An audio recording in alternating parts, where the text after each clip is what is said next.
Good evening, everybody, and welcome to the NECC Network alongside Hail Monkey Man. My name is Barely. We head into Week 7. Friday means Rocket League, Hail Monkey Man, and that means we're about to dive in with some great matches here on this channel. It's going to be a wild one, and we're hopefully set and ready to hit it. I know that the weekend is always great for just being able to party it up, but hey, you have a bit of the books you still have to get to as well. We're in the middle of, well, I guess starting some springtime. Everyone is going to spring break, but we got some big Rocket League esports competitions across so many conferences, NECC included. We're rounding out the spring semester because a lot of these teams are getting set for the playoffs, and these two teams are in the thick of it, or at least they're trying to get there, both at 2 and 3. And you know they want to improve those records. I'm telling you, man, it feels like we just kicked off this season. Like we're in Week 1 and like, oh, these teams have so much time. It's coming down to the wire now. And for a lot of these teams, you're right. They're on edge. But, you know, we've seen a lot of performances that have caught us by surprise in all the right ways and some that maybe in the wrong ways. But overall, I think, you know, these teams are really trying to drive towards that playoff appearance. And it's been very strong performance from these two that we'll see here in just a moment. Let's head over and see the lineups here for these two teams, starting with Assumption University versus NEC Grams to kick off here in the 5 o'clock game. Then we head over to the 6 o'clock games, Hail Monkey Man. Yeah, there's going to be some fun ones. You got the Golden Gales going against the Huskies. Then, of course, back into that one, out of our first 3 hours, will be Blue Gold, Blue versus NTC Blue. So it's going to be kind of a blue fight out here. I'm seeing a bit of a trend, maybe a bit of a theme. We scheduled these guys out weeks in advance. And so the Blue v. Blue happened around 7 p.m. Then you get to have even more into that later term as we turn to the other half of our full sale of competition. But I can't wait to get to that one. This one in particular, when you have teams that are this close in record, whenever the playoffs are forthcoming, you start to really kind of dissect, all right, we started off Week 1, you know, no one really knows. We had to carry over from the fall, winter, now into that winter, spring. This is going to be that kind of fight. Both teams have to get to even 500 for full consideration, especially into seeding for big bracket play. Yeah, and for me, you know, looking at these two, you know, we talk about Assumption first and the way that they've gotten to this 2 and 3 mark. It was a bit of a slower start than they would prefer, but they've been hot recently. You know, taking the pitch here with Redhead Dude, Scythe, and Ty Reed, it just seems like to me that these 3 players have really turned it on, and against good teams too. WPI, Crimson, Holy Cross Crusaders. These 2 teams are ones that are looking to try and become contenders themselves. So it's very easy to hang your heads and sit there and say, hey, we've been at this 0 and 3 mark. This season is a lost cause. No, it's been a good turnaround here for Assumption Greyhounds.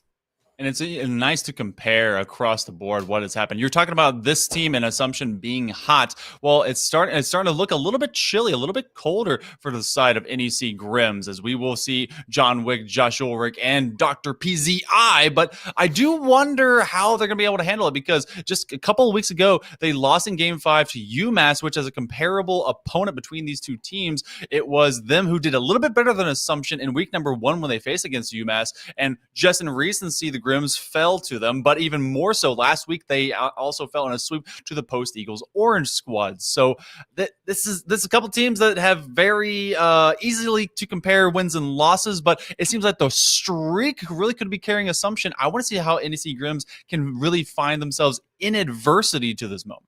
And yeah, it's such a big moment too with these 2-3 records. This is the turning point, quite frankly. They'll have a few more weeks in the season and to really get it done. But for me, again, I have to look at the two as well and look at Holy Cross Crusaders as well. These two, that's a comparable game as well that they've had, and just doing a little bit better as NEC Grims.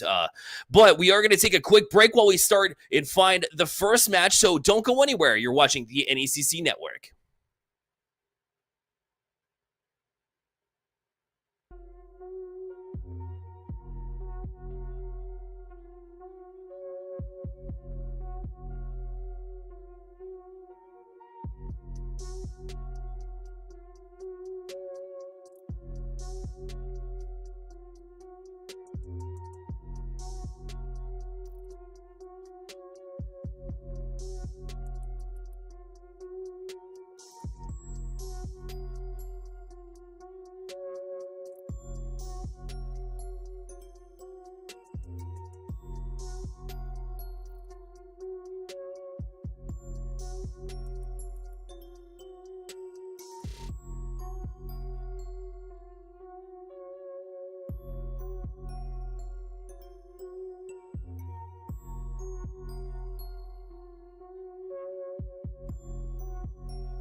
Welcome back to the NECC network again, alongside Hail Monkey Man. My name is Bear Light. As far as the 5 o'clock game goes, there's been a rescheduling of that match, so we will see that match a little bit later. Maybe not on stream, but it will be happening later on in the week. And it was one that I was looking forward to, but we have plenty of other games here this afternoon, Hail Monkey Man. Yeah, it's going to be a fun one. We do get to see the Golden Gales, at least fingers crossed. Oh, look, I've got a golden octane right here, so that means that game has to be guaranteed, right? So I can only assume, if you will. But they will be coming up, and that's going to be SMU, the Huskies, that'll be playing against them. So the rest of our schedule seems to at least be steady as a rock. 5 p.m. is just cursed. It really is. So for the time being, you guys just sit back, relax, maybe get an early start on dinner. You'll be able to join us here in about 20 or so minutes as the next match, or maybe the first match of the evening, will be starting. But we'll be back after this extended break.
Welcome back to the NECC Network. Again, my name is Bearlight, joined by Hail Monkey Man. We move on to the 6 o'clock matchup here, which is bound to be a little bit closer than it looks on paper, Hail Monkey Man. It's bound to exist, for one thing. I'm so excited about that. But 100%. also, yeah, we have some weird records through our first few weeks. We're going into week 7 of Rocket League here for the NECC. But let's talk about this. Let's have a fireside chat because we got statistics that we can talk about. We've got the Queen's Golden Gales. Not the Golden Girls, not the Golden Gals, but, Golden Gales, they will have friendship in mind. But they are 5-1, a great position to be in. 3 of those 5 wins are forfeit wins, and 2 of the other 3 are Game 4, Game 5s. On the opposite side of this, SMU, they've only been able to get 1 win. That was via forfeiture. And after that, it's been 1 game win through the other 5 losses. This one, no matter how wide that spread is, Bear, has potential for actually being a banger matchup. It really can be. And one of the reasons I know this is true is because we've seen SMU on so many broadcasts this semester and previous semesters, and they've been really good. So, maybe they're just trying to find their way, and every little victory, every win that you can get in this series is going to be a victory in their eyes big time. Not only because it's against a team that does have some talent, like we talk about with Wizra, which we'll get into the lineups here momentarily, but you talk about a team that's 1-5 and has that 1 win. Well, you're looking to build it in the next semester, right? Who is going to be your leader moving forward? And I think that's really the focus and where it shifts here for SMU.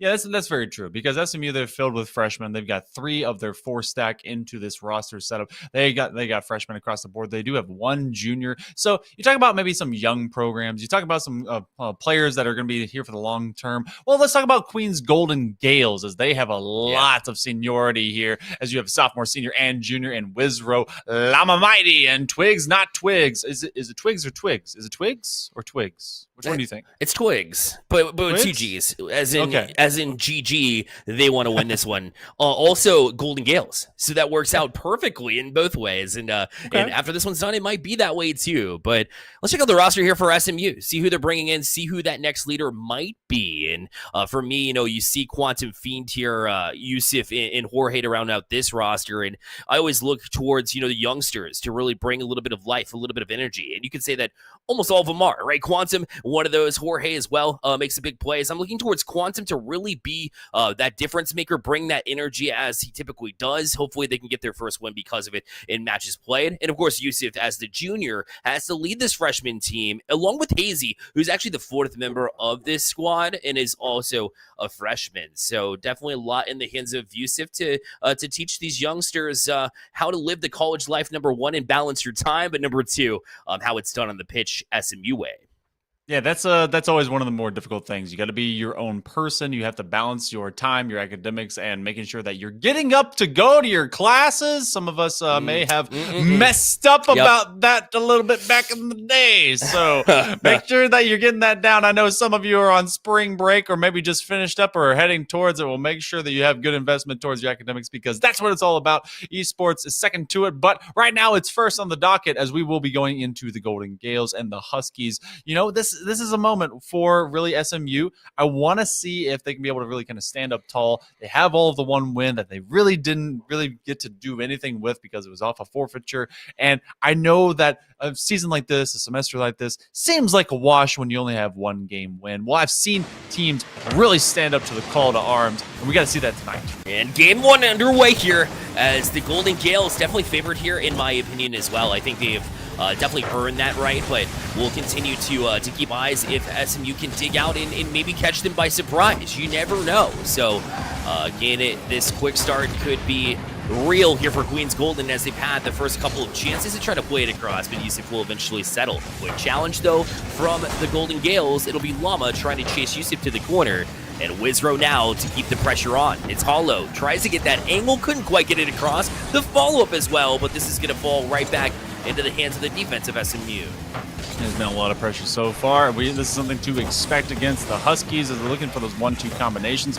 Llama Almighty already taking a shot ripped just nearby. They're testing the defensive pounce of the Huskies, and I actually love Yusuf coming off the sidewall to be able to extend this one up, but Llama will make a catch in brief stays, brief pushes by the Huskies upfield. They are getting some of these nice challenges, so it's not for a lack of want of the ball. This one's an awkward position, and Hollow was actually setting up to try and get it over to Llama, but they're going to have to retract back. But it's been Golden Gales have been able to really find some golden contention against this Husky net.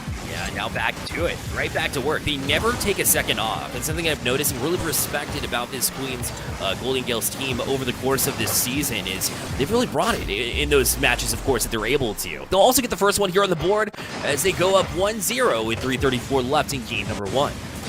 Yep, this was feeling an inevitability by how much they just trapped them, and that's a great placement shot. Ripping one to the opposite side 90 when everyone was posted up a little bit forward to the top of the stripes, and then obviously one about 2/3 deep into the net. So good job by the Golden Gales as they do maintain a lot of pressure, and so far the Huskies haven't been able to really travel further than brief punts over the midfield line. Yusuf, they've been really kind of aiming into this left side corner. This is where a lot of that pressure has rotated through for Queens. And again, they win a big 50. That's Wizrow who is up. You call them up and out to really kind of lead this charge and this squad. Blur does get a save, but it's gotta be SMU that finds an escape route for themselves. They double commit on the attack, but the Gales haven't punched the second one yet. Yeah, credit Jorge for getting out temporarily, but again, the pressure remains, and you have to have that follow-up too. And I saw the attempt there to do it from Blur, but it has to be a constant thing. You have to constantly be on it in order to really dig yourself out, especially against a team like Queens that likes to play forward, that likes to play that trap game. So again, you can't really settle down too much. You have to continuously push out as you see them challenge the box yet again. And Yusuf eventually gets to it though. So he'll get the midfield now left in a 1v1 with Wizrow. We'll see if he can play that across to a teammate. This one hangs high and it'll bounce right back to midfield. Unfortunate that that one didn't get an extra chance, and that's the thing, is that SMU has been left with only singular pushes. They haven't been able to get secondary and tertiary approaches. It's just been Golden Gales that have really found them in open space. I say all of this, and yet look at this. It's still a 1-0 lead. I say nothing with some extra oomph because SMU has been able to at least knock with opportunity, but Llama will finally be able to crash just a little bit deeper so they find a second. Queens is trying to extend that lead. And you can see what Yusuf was trying to do, trying to find the teammate across, but, you know, you went a little bit too far over the member who was in eyesight, so I'm not sure if that was an assumption to try to get it across the field to get a pass, to get an outlet pass, but, I mean, work with the tools that are in front of you. Unfortunately, it went right in the hands of Queens, who's looking to strike again, as the Queens from Ontario continue. I say the Queens, the Golden Gales from Ontario continue to try to press in. SMU having trouble getting out of the zone. They'll finally do that with a Yusuf touch, but both Blur and Yusuf were up. Good job from Yusuf to recognize that, come back down, and that's one of the chances, one of the reasons why they're able to get at least a couple of chances. Big 50-50 win too, and again, you've seen SMU not exactly make the worst approach. They've just been kind of caught with all this pressure in their face. They're actually putting one to the ceiling, and diving through will be Wizrow, and yes, Wizrow just waiting for timing to be a wizard. And with just above 80 seconds remaining, SMU, they've had brief pushes, but it's been the Golden Gales that have counterattacked, sustained attack, and they've been smacking them around in that defensive box. Yeah, I want to say that SMU has had a very strong defensive stand a little bit earlier in this match when it was only 1-0, and it took about a minute and a half to get there. But, you know, at the end of the day, it's just you have to continue to press. Even when they were having great, or at least supporting one another defensively, it seemed to fall apart. And so those moments are ones that you have to learn from, kind of figure out, especially against some of these teams that might be vulnerable. You mentioned it yourself. There's only a couple wins that were truly earned from Queens Golden Gales, and so maybe you try to get in their mindset that way. It'll all begin on how you play defensively, and right now they have to scramble back yet again, as Yusuf able to at least, you know, calm the storm here, play back out, and almost got a chance, a flick over the first defender, but it'll hang here in the quarter here for Queens, they try to jump on.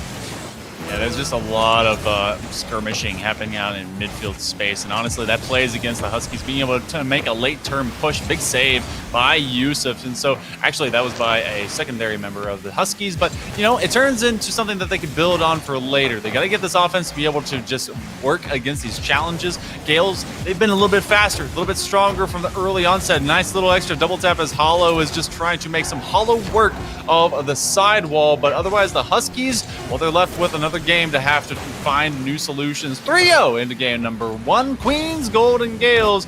At least they picked up bronze. I want to see if they can go find silver and gold, maybe into the next couple. They start off with a 1-0 series lead. Yeah, one thing we haven't seen is the Huskies white team show up currently, so we'd like to see them a little bit more out of them. I think there's these moments, and we talk about those moments all the time. I even you get to the pro level, even when we're casting on the on that stage with the Charlotte Phoenix and other organizations. It's just you have to be constantly on your game for 5 minutes. If you fall asleep for just a little bit, that these teams are going to come barreling at you. This is the Challengers division for a reason, and so I know the Huskies are capable of keeping up, and I thought they did a decent job based on where they are this season to try and turn it around. So improvements have been made, but you want to see a little bit more, obviously, before the season cuts out and you find yourself on the wrong side of that playoff line. Yeah, it's not a great position to be in either, because you've definitely been working for an entire semester, and maybe that just hasn't gelled, but that also helps paint the picture of, okay, what do we need to do for our program? Is it program specific? Is it student specific? What kind of plays and players do we need to have all around us? And sometimes that comes down to who your newest players are. This is a very young group, and so this is all of their first year, at least I'm assuming. So a couple of them are undeclared, so there's still time to see what kind of chemistry gets formed and maybe some more recruiting that also happens. But I'm not saying to get rid of them. I'm saying also to develop with time, because that's what this program is all about. But on the opposite side of that, we do at least get to see a team that is rocking and rolling, as the Golden Gales have been doing oh so well. Game number 2. Queens looking pretty good. And, got to see if the game number 2 continues to bring us some success. I like this early challenge. It takes 2 to be able to save it out. Yeah, and Yusuf to follow up with the touch. Thought I was going to get a shot from Yusuf there, but ended up just being a touch to the corner to try and play maybe to a teammate. Lack of boost could be there. So Yusuf will instead settle and play from his corner. Wizrow all over that, though. Good recognition to keep the pedal on. As Hollow will be patient with it as well. Maybe a tap back here to Llama, who kind of hesitated on it here. It allowed the chance for Yusuf to come up, try and shield. But it stays right here in the box, and a chance Wizrow back down off the top, the double touch, and it just rolls menacingly towards the net. And Queens Golden Gales out to this 1-0 lead. Careful, Huskies. Careful, Huskies. Oh, no. And it just pops right through. That's a SpongeBob reference for all of you, and I replaced SpongeBob. SpongeBob's still around, right? Yes, look, I mean, yeah. I think it is, but like OG SpongeBob better than New Age SpongeBob. True. Well, now you've officially aged us with 100%. That's fine. But either way, great shots, great saves. As Queens, they're early tested. This is something I wanted to see within the first minute of play against SMU, and they are so lucky. Jorge actually went over that small lip outside of that front side post, and I do like that they're trying to run it down. This is actually an unsafe position and trying to crash through. Didn't get there, and already with a Savior medal, able to keep this one clean inside the first 70 seconds. Yeah, that feels bad for SMU as well. I mean, great defense from Wizrow. You got to give credit where credit's due. It's dug out twice, but you finally get a good chance. It feels really bad to see that be knocked away the way it was. The defensive Queens just as strong as the offense. I was wondering that because we hadn't seen a lot of pressure, but now we'll know that they can do it on both sides. A true two-way player in Wizrow, and it's a 2-0 lead. That was a bullet of a initial shot, and every missed shot just becomes a passing opportunity. Wizrow filling the gap right behind Llama, who was able to come back into it, and then, you know what, they find 2. So finding that lead just a little bit quicker into that 90-second mark, and the SMU Huskies are left with better ideas and better looks at the net. Now they're getting a little bit stuck. Big save by Yusuf, and they have to play for this counter, as Hollow's actually going to play a bit of a passive shadow to it, but then not taking the chance to go onto that challenge. That has to be a quicker decision made to really punish the defense for being a little bit lackluster in that moment. And it threw them off a little bit too. You saw them kind of backtracking the second, third man in those regards after that challenge had not been made. They were assuming that it would be and that they could move forward and perhaps play a 50-50. And so then you end up just chasing back towards your own end. We've seen it plenty of times. We're seeing it again here for SMU as they'll try to play towards and away from Hollow. Now in a 1v1 situation, Yusuf, a surprise pop there, a couple of touches. No, but Fleur goes far side. Hollow will dig them out with a big save as well. SMU finally with some good pressure, but again, Queens up for the challenge. Loving the defense that we're getting out of the Gales, and they've been able to turn it into great counter plays. This one's very rough for Jorge, who misses it from the sidewall. Hollow was the initial step, and Wizro with a back pass. Very good at finding that 1, 2, 3 in open space. Now, it's not for an offensive run, but just taking it away from the Huskies. They've been able to deny them, not just at their own goal line, but in open field space. Hollow with the jumper, and that one's going to be a bumper, goes through. And so we got 3 as a Llama Almighty and the gang. They've been able to stack up 3 faster than they did in game 1. Yeah, Jorge thought they could get that extra touch or that one touch from his own goal line. Unfortunately, when that missed, that was a tap in here as well. And so, yes, Queens out to that 3-0 lead. We appreciate your patience as we understand it's a bit choppy on the stream right now, but we'll get that fixed for you as soon as we can. So, big lead here for Queens. SMU Huskies Whites looking to really find, a way, find their way, right? It's been a very dark season, but for them, they've been hanging around with this Queens Golden Gales, but at what point, do you find a different way to approach, right, these demos? We're seeing it from Queens. Maybe SMU needs to really take some notes and kind of learn from it in that way. Yeah, that's very true. Have kind of your moments to really kind of take notes where you can, because obviously you have just a little bit of game time to finally get some of these answers. Looking for an opportunity. Oh, Wizro, able to just bend it in the corner. Really, I mean, they must be a math major, at least something in there, because they found that off a nice angle bank and just winning it off of a challenge where everyone else was sent dragging. Yusuf was the last one to have to make that read, and they just couldn't dive there in time. So Golden Gales in a great position. We had wondered a little bit before, just looking at the records and looking at forfeitures, maybe this would turn into something that SMU could slip through, but Golden Gales have really been taking care of business today. I got to see if some of that gumption comes alive in game number 3. Not that there's not still time here, but it just seems like it's already written, and we're going to be going to game 3 with a 2-0 lead. And yeah, it's definitely going to solidify that with Hollow's impressive work. Sometimes you'll see, Queens against some of these teams that are still figuring themselves out, and you see, maybe a little bit of backtracking a little bit or a little bit of a slower play. In this case, they went all guns a-blazing. I love seeing that from a team and not playing down your opponents, instead really just trying to fine-tune your skills, maybe even try out some different looks in real time, right? It's never a bad time to find out and maybe establish a different way that you can play to counter attack on some teams that may be different than some of the teams that you've seen in the past. Try out two different play styles and maybe be able to switch between the two, and maybe right now they're just showing off too. So either way, you can definitely feel good about this performance. Yeah, you get what you need to have basically the game won, and then with good sportsmanship, you just let it ride. You do practice the things that you don't often get to do, and honestly, Rocket League is one of those games when you start to loosen up, when you're really confident on the pitch, you can do things that normally you never get to in those sweaty moments. So, job well done over the Golden Gales, trying to be able to connect on a couple of those passing plays here in late term, but they did the job when they absolutely needed to. Big demo, does one actually bounce in? Oh, it still will fall short. Huskies, they now have match point against them, and it's been an uphill climb. Still looking for that next big game. They've gotten one game on the season, on this semester, but every single bit of tape that goes against you is just a learning process. It's easier to say than to kind of deal with those outcomes, Bear, but it truly is. This is what is supposed to make you stronger, especially in your later semesters. Oh, certainly. I think, if you're, a fan or you attend St. Mary's, you have things to be excited about on the Rocket League side. I mean, I know the director, it's really working. We've actually, had some connections through Stay Plugged In. And so really trying to find and establish, coaching can be difficult when you're a relatively new squad, trying to really find their way. So for me, I think, you can hold your heads high knowing that you've had a little bit of success in the past and perhaps it's on the horizon.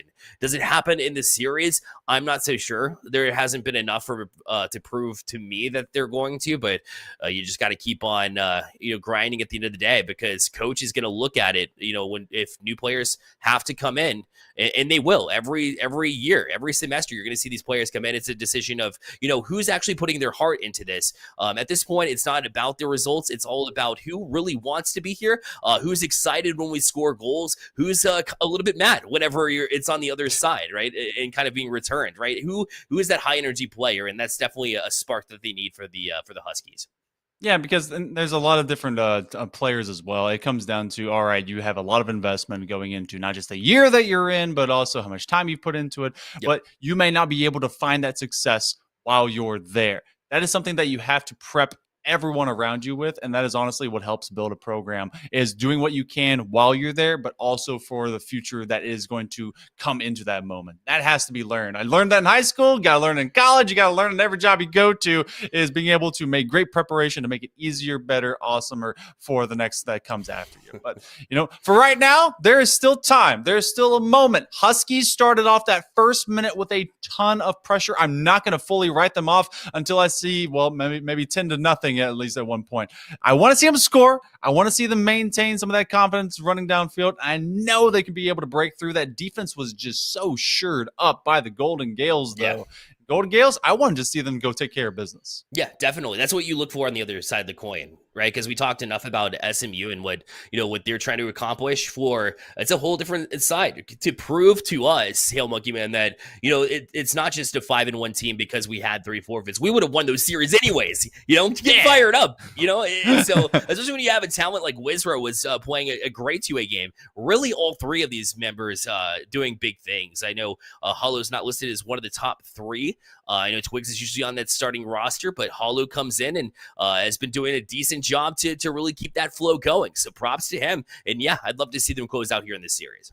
Yeah, definitely. And of course, if you guys are looking forward to the next one, we do have a whole bunch of other matchups coming in tonight. And apparently there's one for NECC that's going to be going on over on their own channel. So make sure you guys look at all of this semester. We're rounding it out. I think we have this week, next week, maybe even another for the regular season. And then there's some playoffs that are forthcoming. And so everyone's positioning themselves the right way. And I love that the Golden Gales are showing us that even though maybe a majority of their current wins for their record were forfeits for them, that doesn't mean that they're any slouches. They're putting the pressure on. They're making sure that they go out and take down the competition. And this is a squad that's going to have to learn a whole lot against them. We're working to go into game number 3, which really hope, fingers crossed, is right around the corner, because I just want to be able to cast, man. Let's get in there. Queens Golden Gales and SMU Huskies White. I want these dogs to bite and fight.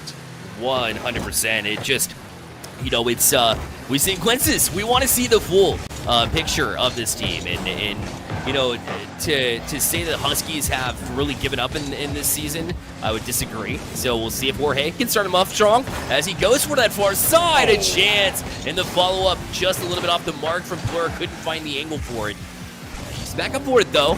And that'll force Hollow off that back wall. Like I said, coming in and looking strong, looking like he's part of that main roster.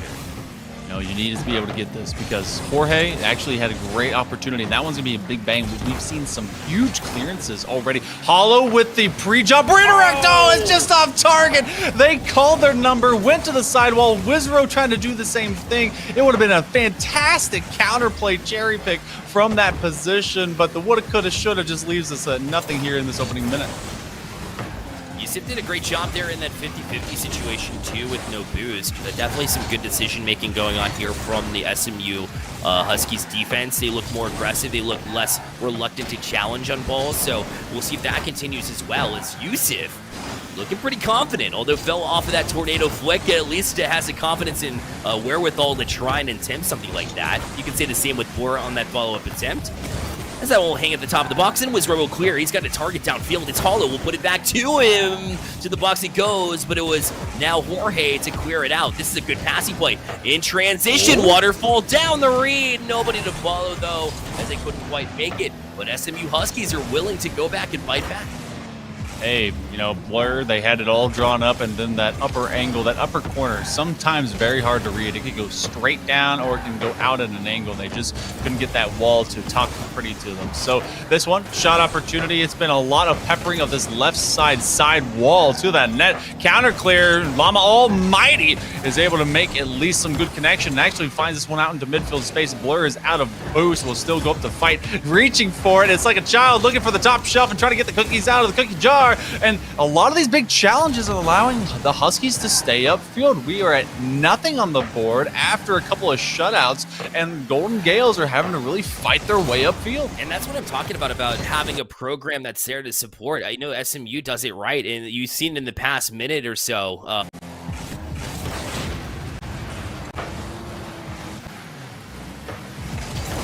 A whole big change that happens between game 2 and 3. They definitely look like a whole fresh, brand new team. Yusuf looking young with some junior legs under him, but this will be a passing play back down to Wizrow. He's able to finish. So Queens still get the lead nonetheless. It's 1-0.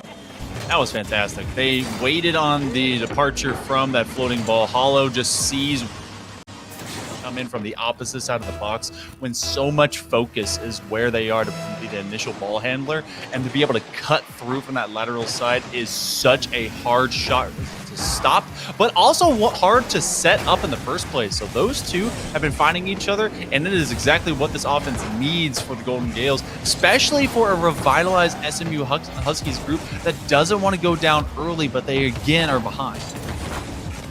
Yeah, and maybe even more now as you see Queens, the same thing Huskies were trying to do, which was trap the zone and play quick challenges. They've been happening against them. That was a good opportunity as well with an open net, but they couldn't find it.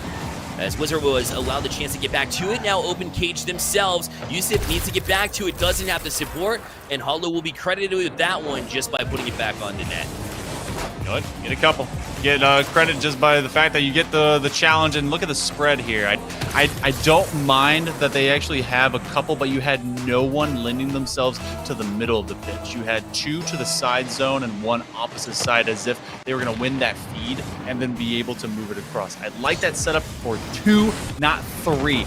That is what will stop you from surrendering an open net position on a big clear like that. So talk about the kind of rotations. I'm not the the best player and everything, but I'm pretty sure a little bit of extra coaching moment into those times was something that you can really get out of this. But with 70 seconds remaining, Huskies are just looking to break through all of once, and they're trying to just escape if they can. They've been able to keep this in the box. I just want to see them crash through, get some points, and they will get that one as Jorge hits top 90 and turns this into a game. I'm not gonna lie, Hill Monkey, man. I thought for a second there that you were just trying to get pretty with it, and all you're trying to do is accomplish and get a goal here to feel pretty good about where you are standings-wise. And it took them a minute, and they were kept chipping it across.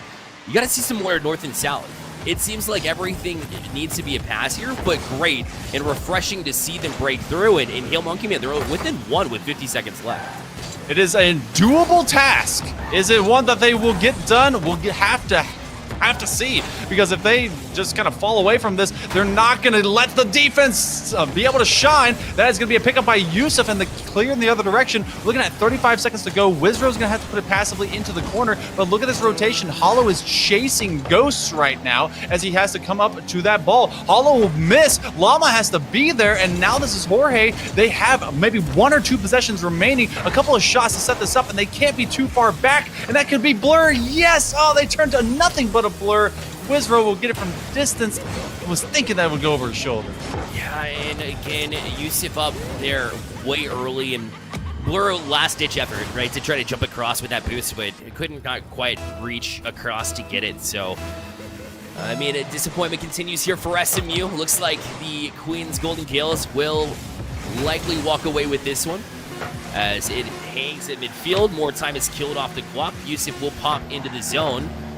Or off the side wall. Can they accomplish it? No, time will run out, so it'll be a sweep from the Queens Golden Gales, who have proved to us, at least in my eyes, that they are a strong team, that they do belong in the top 3 of the standings of this division. I mean, in the stacked division, no less. So, what a performance it was for Queens. And this Challengers Northeast division at the top side, it's going to be a fun one to watch as we head into playoff time. I'm looking at.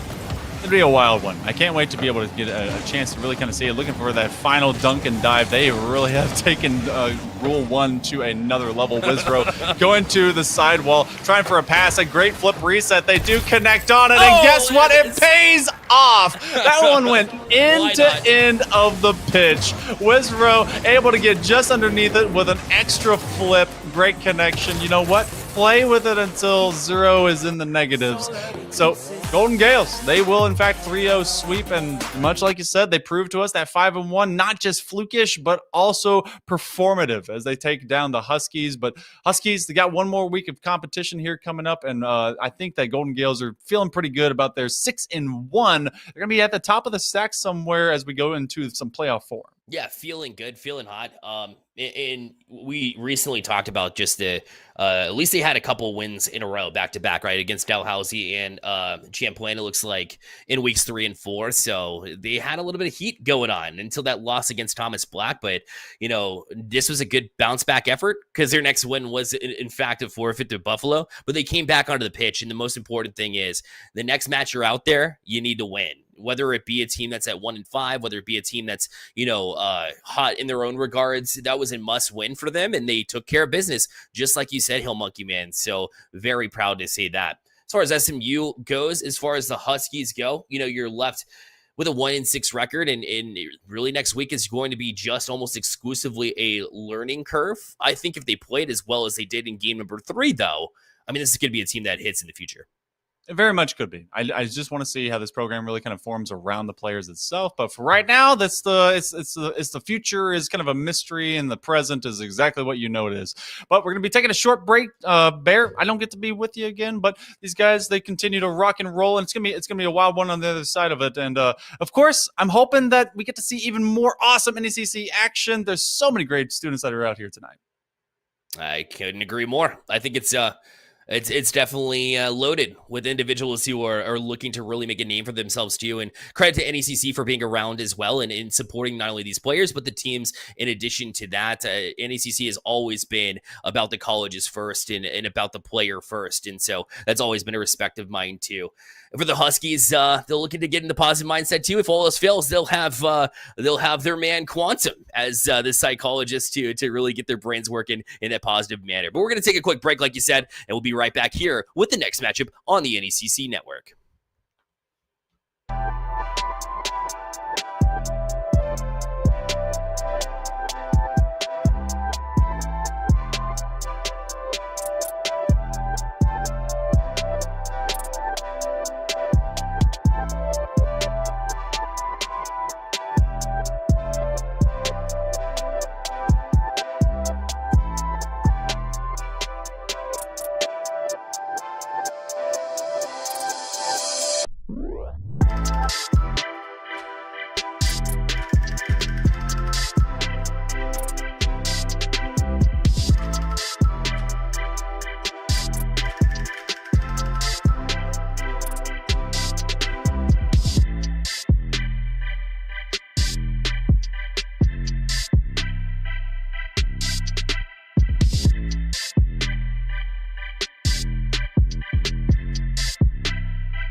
Welcome everyone to week number 7 of the NECC. It's Friday, that means it's Rocket League, and here for match numbers 3 and 4, you got myself, Relic, joined by Galgan, and today, first up on the docket, Galgan, we got ourselves a bit of a blue derby in the making. We do. If you could count the number of times that both of these teams use the word blue in their names, it would be more than you expected. Fantastic match in the lights there. But yes, Friday night is party time for Rocket League, and it's already been a great show. 2 matches done thus far. The third of 6 total is in our sights now. As you mentioned, Blue Gold Blue versus NTC Blue, this Challengers Midwest matchup. Middle of the table for both of the teams, and as far as the rest of the standings here, Relic, this Challengers Midwest is looking pretty spicy. Covering the Mid-East later, and as you can see, nobody really coming out of this particular split unscathed. SIUC Black and Redbird White, they're up there on 5 and 1. You'll notice they're third place. Blue, Gold, Blue. Now, they share that 4 and 2 record with Firebird Gaming, with the Lincoln Landloggers. They do have that advantage.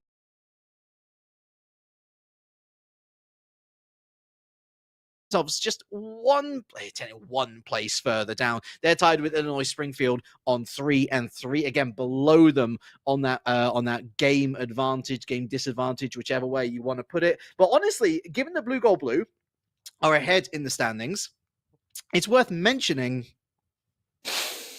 their form's not good. They find themselves 4 wins off the... Oh, gosh, that's a sneeze. Never mind. They find themselves 4 wins off the bounce, 4 wins off the rip. 3-2, 3-0, 3-0, 3-1. But for Tyrant of Darkness, BD, and Hunter Ties, their last 2 weeks, Galgan, disaster. And perhaps the most important note there, Illinois Springfield was the previous match for Blue Gold Blue here, and that team, if you remember the table that we just saw, in P6 on the table, currently, well below Blue Gold Blue, despite having beaten them in that head-to-head. So we'll see just how well this Blue Gold Blue roster holds up against their opponents. NTC Blue, not playing in the blue this time around, but we can rest assured that Stank, Nutmeg, and Krugs will have absolutely no issues with their computers throughout the course of this series, because if they do, the other 2 teammates will fix it in a jiffy. North Central Technical College, they're going to be pushing their glasses up, Galgan, and saying, yeah, we might have a worse record at the moment, but it's only week 7, and look at the teams that we've lost to. Okay, we've lost in sweep fashion to 2 squads. Guess what? First and second in the table as things stand. And the only other match that they did lose up against SIUE Black, well, that went all the way to game 5, was a really close affair. And sometimes the games just don't fall in the manner that you want to enjoy. Otherwise, a 3-0 against UWW Warhawks and their last 2 weeks. completely stark contrast to Blue Gold Blue. They win both of those series, albeit going to game 5 both times. So NTC Blue have gone from 3 sweeps in a row to 3 game 5s in a row. Blue Gold Blue, Eau Claire, they've gone from 4 wins in a row to 2 losses in a row. And that is such a fascinating story, a fascinating narrative to set up these 2 squads going into this one. Because despite the fact that, okay, their records are slightly different, I'd honestly say that I favor North Technical going into this one. They've got the recent record behind them. And if it does go to game 5, they've got plenty of experience on that front too.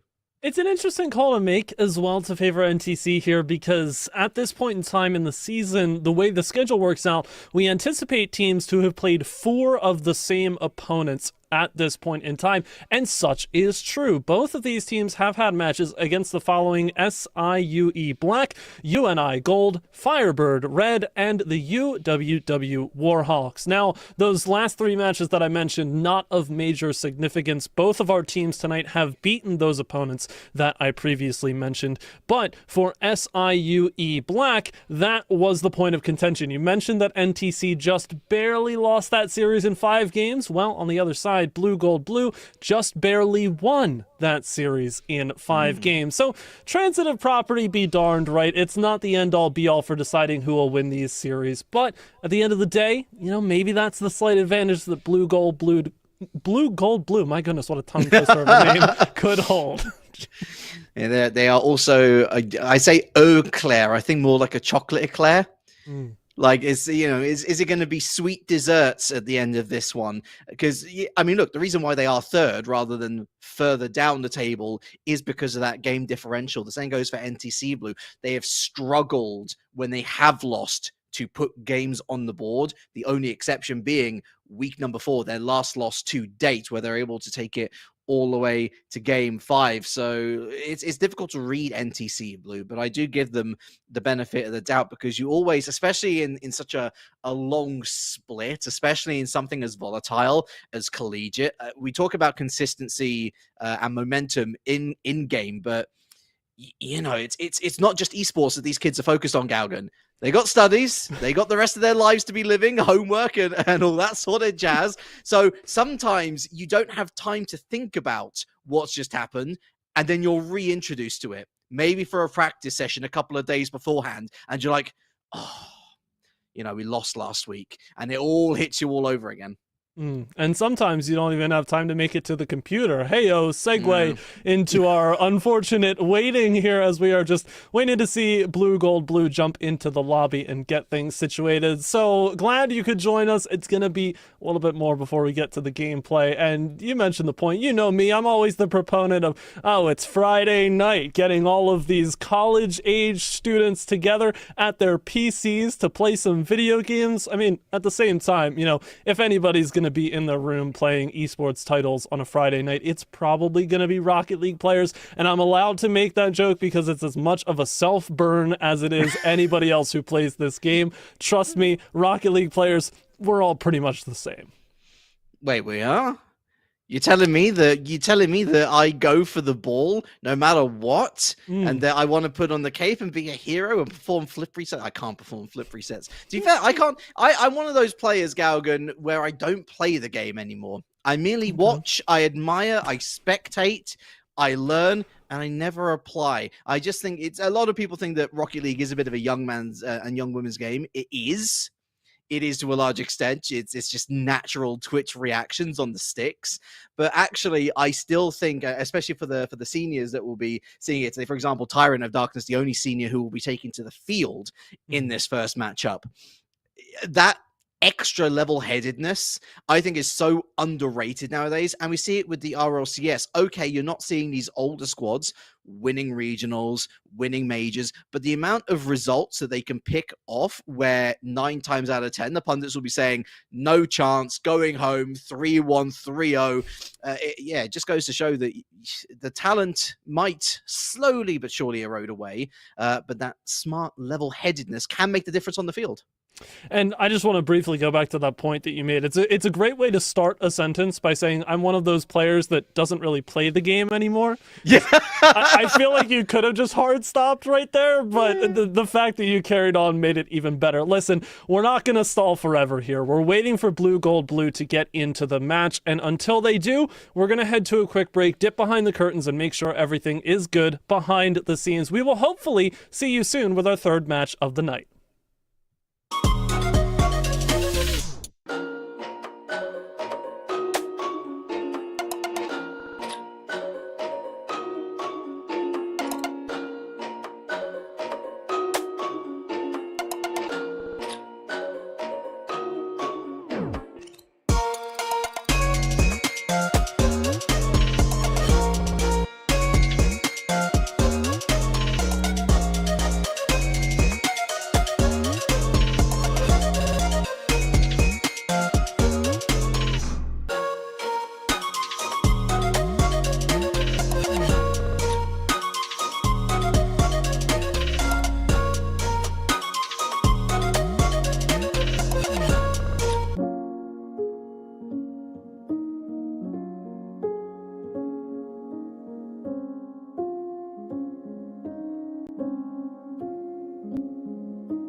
Hey friends, basically we're here for like, I don't know, check the clock, about a minute or so. Unfortunately, bad news, Blue Gold Blued has forfeited. NTC, they therefore take a 3-0 lead. A shame, Galgan, the narrative was all set up beautifully, but such is life in NECC sometimes. It is Friday night, not to sound like a broken record here, but I'm hoping that everybody is having fun at the end of the day. But Relic, I know who will be having a lot of fun. The teams that we hopefully get in our next matchup, potentially, I mean, most certainly the team that wins, because it will be their first win of the season. We get to have 2 winless teams go head to head. I promise it will be more exciting than I'm making it sound right now. But MVNU Esports versus EKU Maroon in Challengers Mid-East Relic. It's coming up real soon. There it is, right. Give us some time, folks. We'll see you on the hour. Hope to see you then. In the meantime, hydrate, get a walk around, and be sure to be back here, as I say, on the hour. And we will be there with the Mid-East Challengers Division Conference in just a tick.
Hi, friends, and welcome back to the NECC. Much appreciate the patience. Hopefully, about to pay off. This is, I'm Relic, by the way. He's going. We should also give a shout out to Up, who's our wonderful producer for today.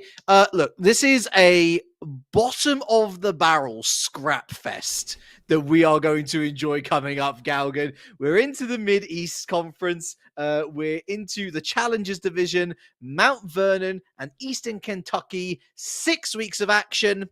They have 7 wins between them. They do. And of Games. course, you mean games. Games, yes, not series.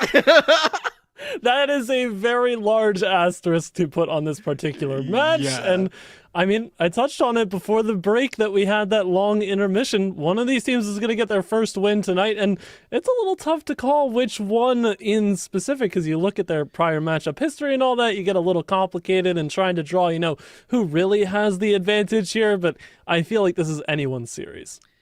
Right, let's have a little look at these standings, shall we? Let's have a little. 0-6, 0-6. Now, must be mentioned, if they go on to 1-5, either of these two teams, of which one of them will, of course, that's simple maths. Sadly, they will not be moving ahead of 9th because of the pure game differential that Murray State University Gold has. This isn't even about relegation in mind, Galgan. Very likely that these two teams, might not see much further action beyond this season. But you know what? It's about pride, and it's about understanding the relevance and the importance of one of you is going away with a series win today. It's gold dust for these two teams. And it very well could be the only one. Now, let's take a look at the players we expect. This particular matchup. Taking first to the pitch here at Mount Vernon Nazarene University, MVNU. We have Phobos, Nabor, and Nami taking to the pitch. And again, the thing to touch on for this squad, it's going to be grabbing games early. Only one of their series going to 5, the full distance. That was their week 1 bout against the University of Rio Grande. And Rio Grande not being too highly placed upon the table themselves means that Mount Vernon will have a bit of a mountain to climb in this series. They might have a mountain to climb, but the same can be said of Eastern Kentucky. They also have enjoyed a game number 5 up against Purdue, to which MVNU lost in sweep fashion. Battlestar, Earth Arc, and Ditto are going to be the first 3 taking to the field. EKU Maroon having a full-blooded roster of 6 players available. So if they want to throw the subs in, that is a possibility. If we're looking at individual games, and this is possibly the first time I've ever said this in my career, Mount Vernon have literally had 5 minutes more success than Eastern Kentucky. They are the ones that have 4 wins. Eastern Kentucky with 3. Again, game wins, not series wins. But it's interesting to note when those wins in the season arrive. Mount Vernon, week 1, Series 1, that's their game 5. They lose against Rio Grande. They pick up another game in week 3 versus Valpo Brown, and they picked up a game just last week against Murray State Gold. For Eastern Kentucky, it's not that simple. They lose in sweep fashion both of the first 2 weeks. They pick up a game also against Rio Grande. And then they pick up 2 games against Purdue, and then it's right back to square one.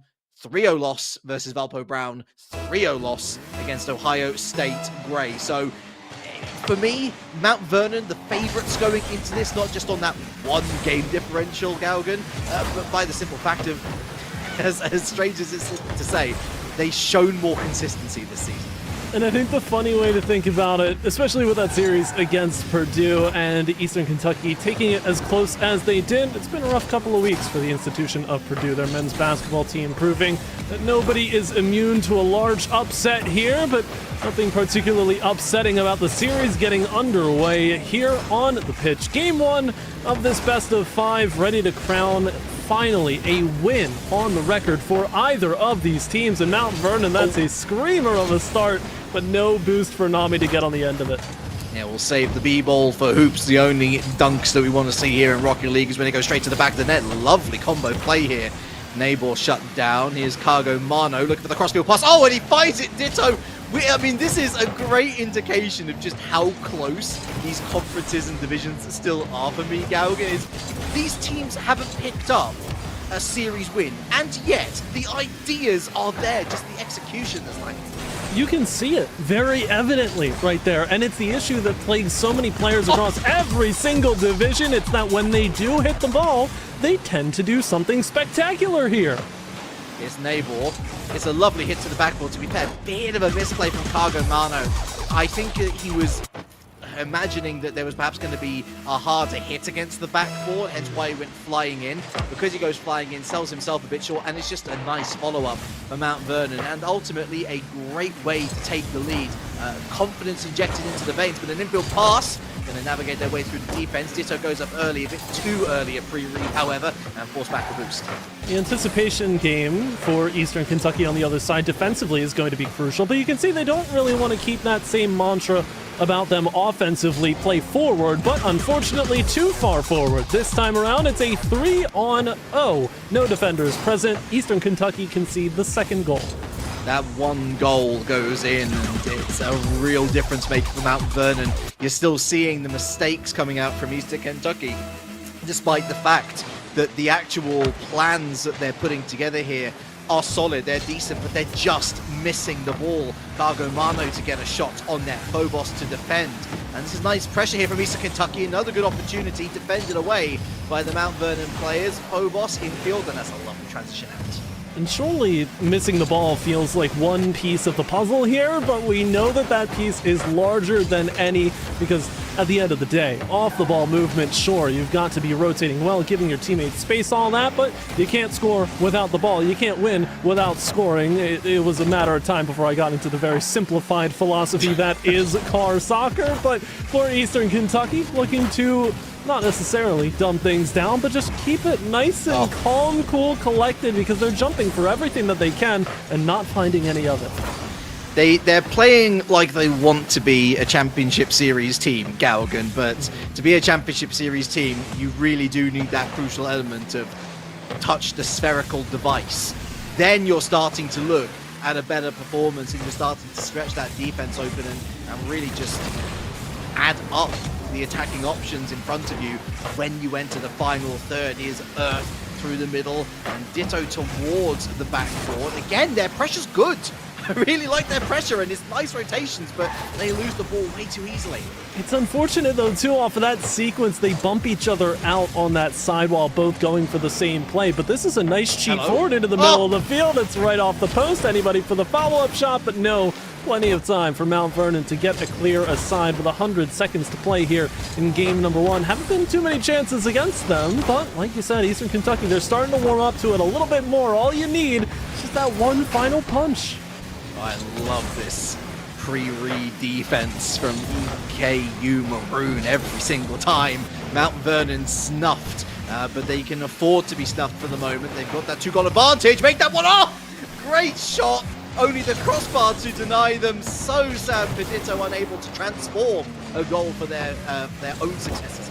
A sigh of relief on the blue side of the pitch for one of the first times in this game, but don't look to drop that momentum anytime soon. Forcing the double in the save. Earth has to get a bump just to get the ball clear. It's sent down to the center of the box. Earth has enough boost back in the tank to pick it up here, but Mount Vernon know exactly what needs to be done at this moment in time. Not necessarily that they need to score, just holding the ball down, but they could also grab a goal for the liking if they so choose.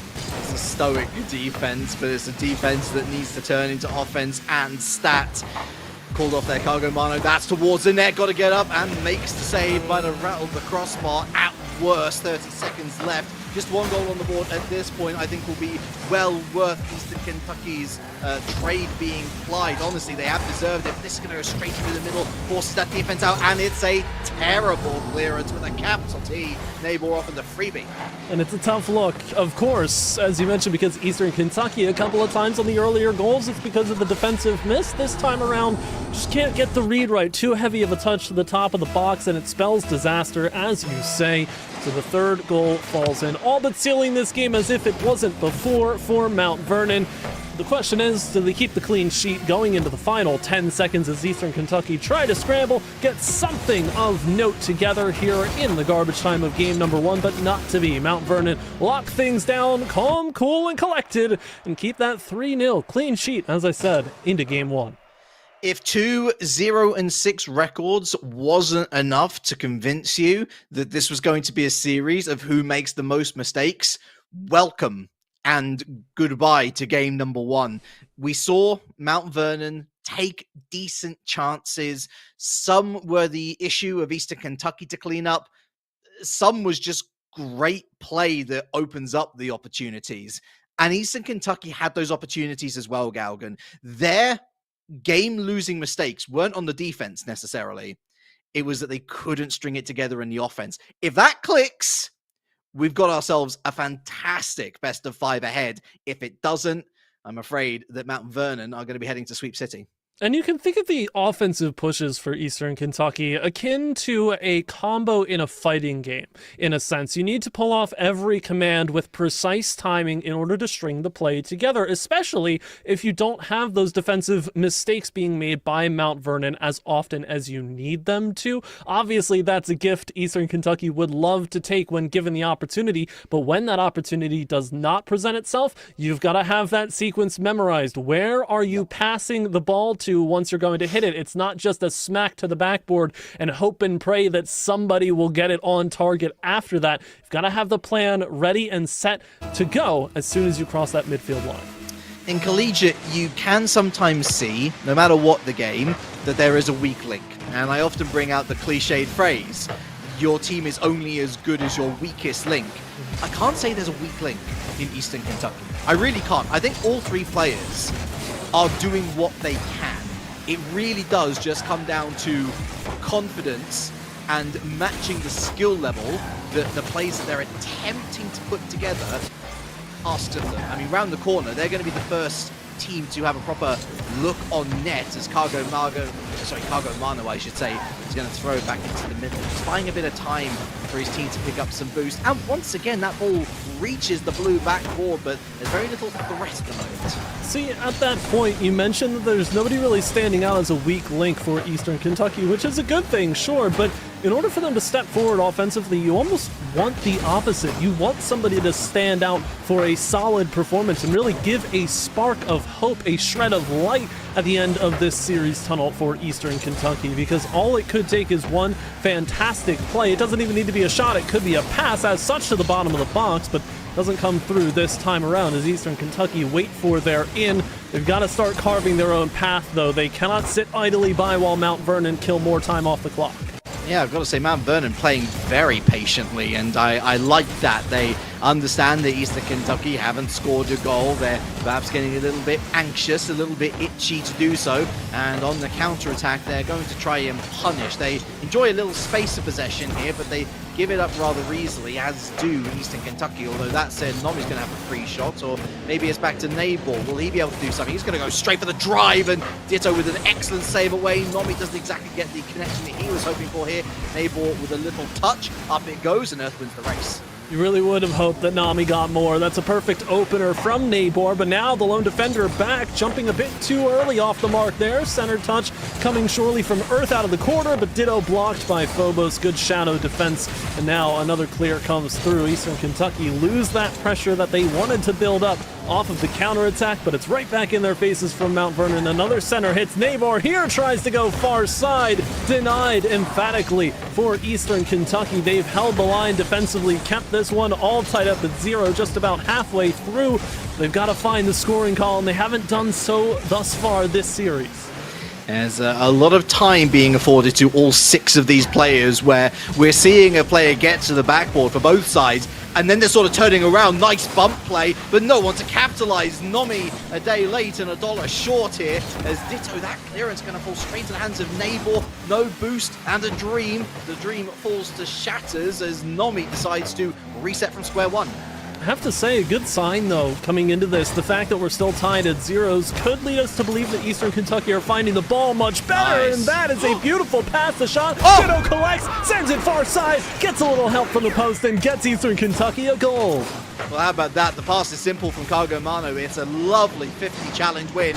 1v1 against Nabor, who's like a rabbit or a deer in the headlights, going to be hit head on with the facts. It's EKU 1, it's MVNU 0. And I'm absolutely sure of it right now. They're finding the ball better, and they're being a bit more relaxed about these opportunities. Not trying to go for the flashiest plays, but just putting Mount Vernon slightly out of position. Meanwhile, trying to do the same thing on the opposite side are Mount Vernon themselves. With the pass blocked away by Earth quickly here, who has overshot the clear. That does leave the lane open, but Nami's got to get on the other end of that shot. And Mount Vernon going to be hurting if that one doesn't find its way in.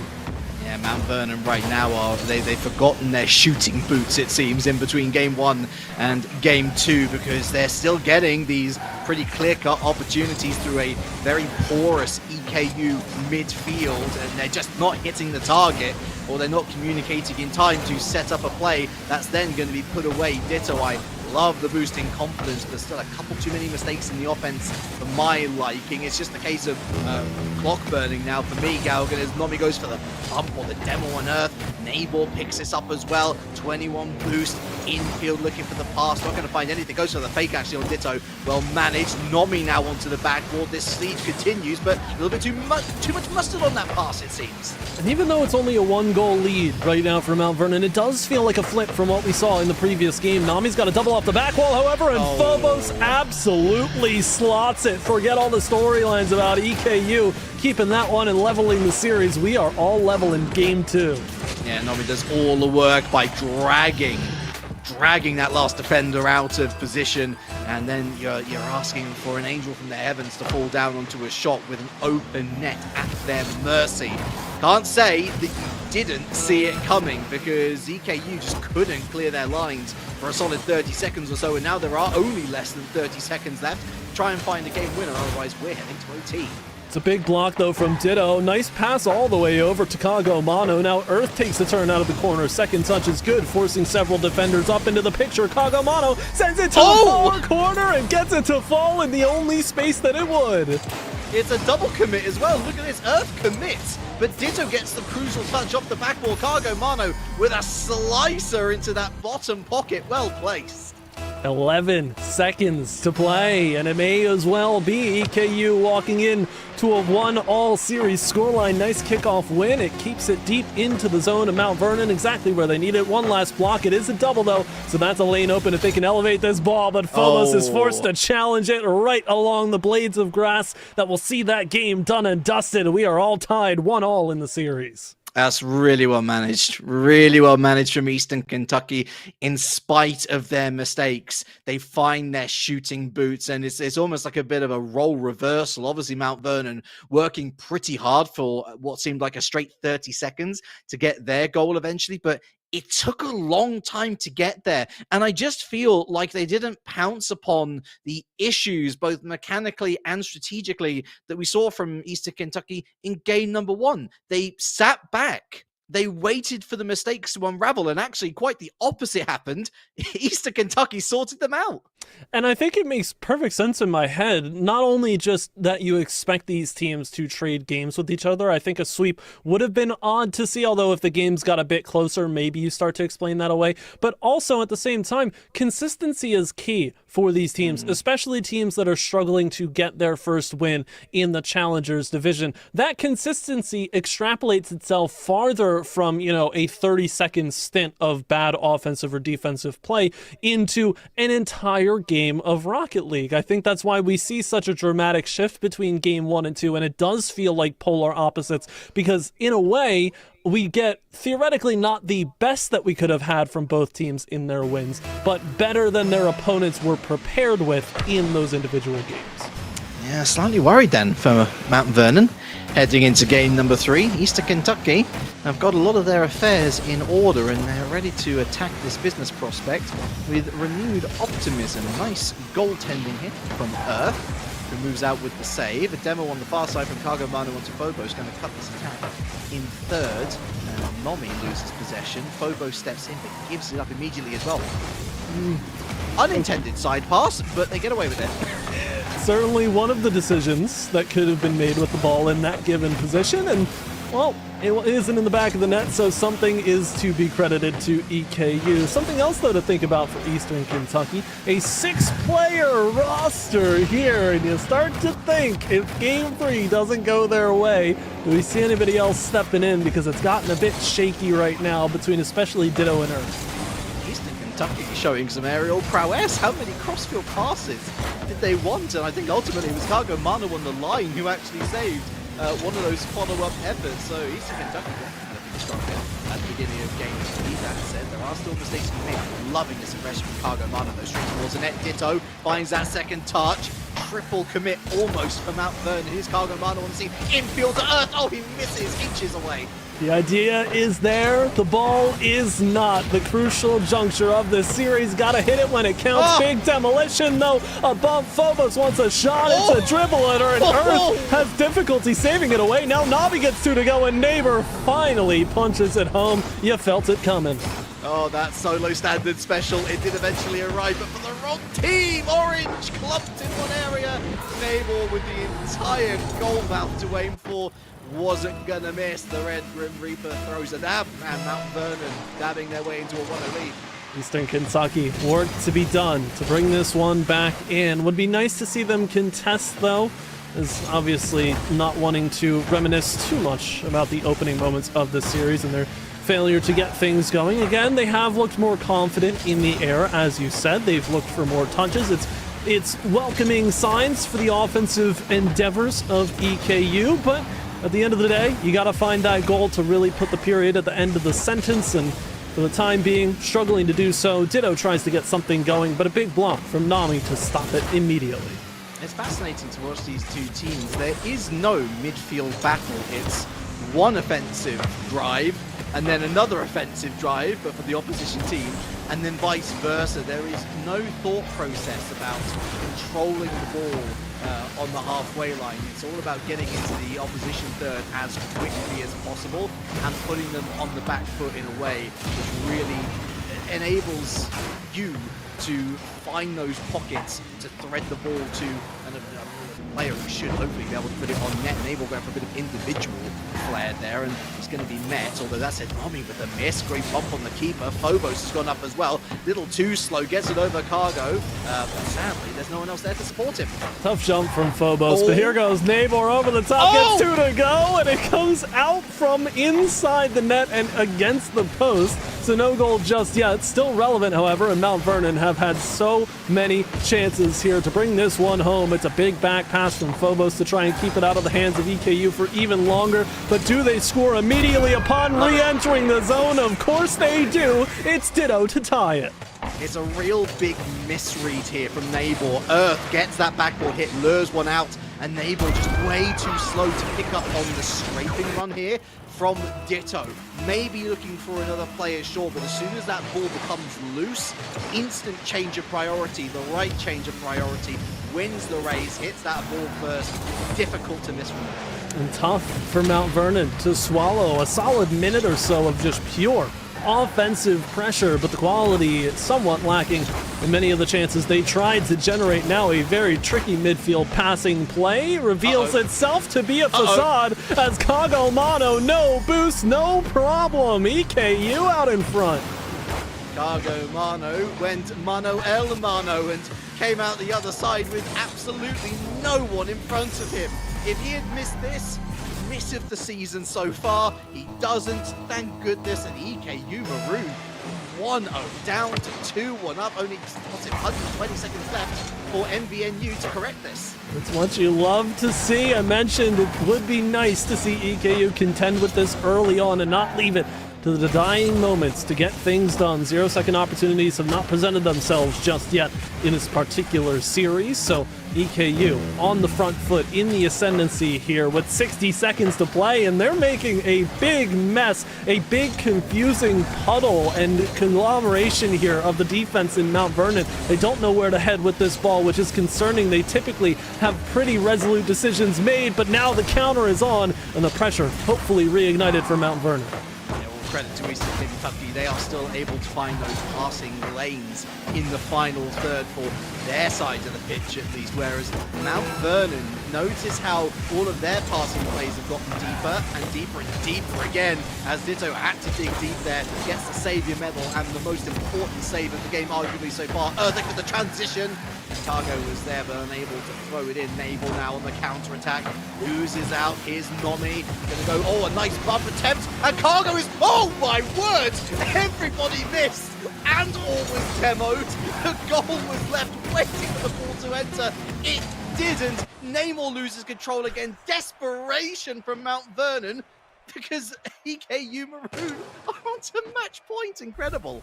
Really went and jinxed it and said that 0-second opportunities hadn't presented themselves, because everybody was, I mean, to say that they were put on skates in that last chance is a severe understatement. That was chaotic in every sense of the word, but at the end of the day, it's not in the back of the net, and EKU have something to be proud of given the fact they had to make that little mini comeback in game number 3. It's starting to look much better for them because, again, Mount Vernon, you mentioned the passiveness that they approached game 2 with. Signs of that rear its head here in game number 3 as well, and finally in the last minute, we see those infield passes towards the center lane. It looks really good for Mount Vernon. They just don't have the goal on the tail end of that play. That's everything to them. They've got to find the rewards at the end of those solid passing plays. Otherwise, they're passing for no gains at all. Consider this as well. With that win, Eastern Kentucky move on to equal wins as their opponents now. There was only one game win separating both of them. They are now at loggerheads. They are now equalized with the grand meta of it all. And they have just won 2 on the bounce. Not only that, but they've won after going 1-0 down. I think that's the most important crux of this story to this stage, Galgan, is they have won from behind. They've won going ahead, but they're going to go behind potentially, but for a late save from Ditto, who I have to say has stepped up huge. In every sense, it is impressive what EKU have managed to do. Shutout in game number 1. We understand how much of a mental block that can proceed with, but Nami will try to get back to that same scoring form for Mount Vernon here. Phobos down to Nabor. Double commit. That seals the fate. Yeah, double commit indeed. Everybody but Ditto, sadly, and it just again it just goes to show you can have one player popping off. Everybody got to be on the same wavelength. And to be fair, Earth and Cargo, they have both stepped up in big ways as well. I love the demo runs that we see from Cargo. It really unsettles the Mount Vernon defense, and I think he's going to have to put a couple more of those together now. Really, the best news for Eastern Kentucky, Galgan, is that Mount Vernon scored so early on. Such, we are both in shock and awe. It was a miraculous attempt at a save, but Nami had the target picked out. It was, put into the bar by Ditto. One more bounce maybe would have seen that one out, but the pixels falling across the line far too quickly. Unfortunate, and well, now a new scenario. It's almost like we're notching up the difficulty here for Eastern Kentucky. They've come back from 1-0 down. How about 2? They have yet to score more than, what was it in game number 2? It was 2 goals, wasn't it? It was a 2 goal to 1 goal margin. So they haven't scored 3 yet. They might indeed, well, they have to now if they want to go and win, whether it takes overtime or not. Normally close to a third for themselves, and Mount Vernon thrown to their own backboard. And it's a question we don't have to answer for quite a bit here, but the players certainly will want to speed things up for Eastern Kentucky. Not necessarily an issue, seemingly, if Mount Vernon are to continue that passive form, but something tells me that's not the case this time around. Nabor has absolutely no respect for anybody in front of him. Yeah, Ditto he just bought a candy bar and then got mugged right in front of the store. That was not a great moment for a player that we have given our due praise to in the last minute or so, and Mount Vernon starting to run away with it. And sadly, this is the issue when you're so close to that series win, only one game away. Sometimes that pressure can crank up Galgan, and they're falling apart at the seams here, a complete bottle. And see, so that's something I want to think about, and I kind of want to ask you, as a resident Pokemon expert yourself, stealing candy from a baby, you know, that's a pretty common phrase to use. Stealing candy from a Ditto, do you think that would be particularly easy? Because, you know, Ditto, obviously, with the transformation possibilities, might be able to guard that candy fairly well. Obviously, Nabor had no right to care about that, but I don't know, it's something to think about. I'd almost go as far as to say, Galgan, that I'd be expecting the Ditto to be the one doing the stealing, rather than someone stealing from the Ditto. That's what my thought process is here, because of course Ditto can transform into other humans. That makes perfect sense, actually. Ditto, I think that's a perfectly logical conclusion to leave that at. Ditto is the best Pokemon suited to steal candy from anyone. Nabor is the best player in this lobby currently suited to score goals for Mount Vernon. Yeah, it's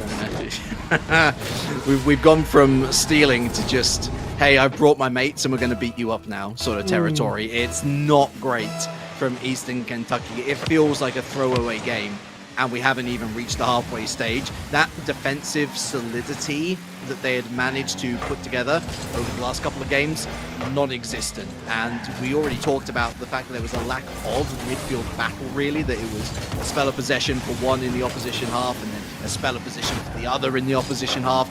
This has just been a rout. It's been a run over, and Eastern Kentucky aren't helping themselves. And it's tough because you want them to, you know, feel like games 2 and 3, but again, that consistency shows up yet again, or rather lack thereof. It feels like deja vu from game number 1. A bit more apparent now is Mount Vernon's domination over their own offensive half of things, as you again see these passing plays that get a bit more space, a bit more lenience in terms of how they want to set things up. Eastern Kentucky, on the other hand, again, the plays are there, but they lack the muster. They lack that final bit of push that'll get it through those last 2 or 3 steps to find the goal.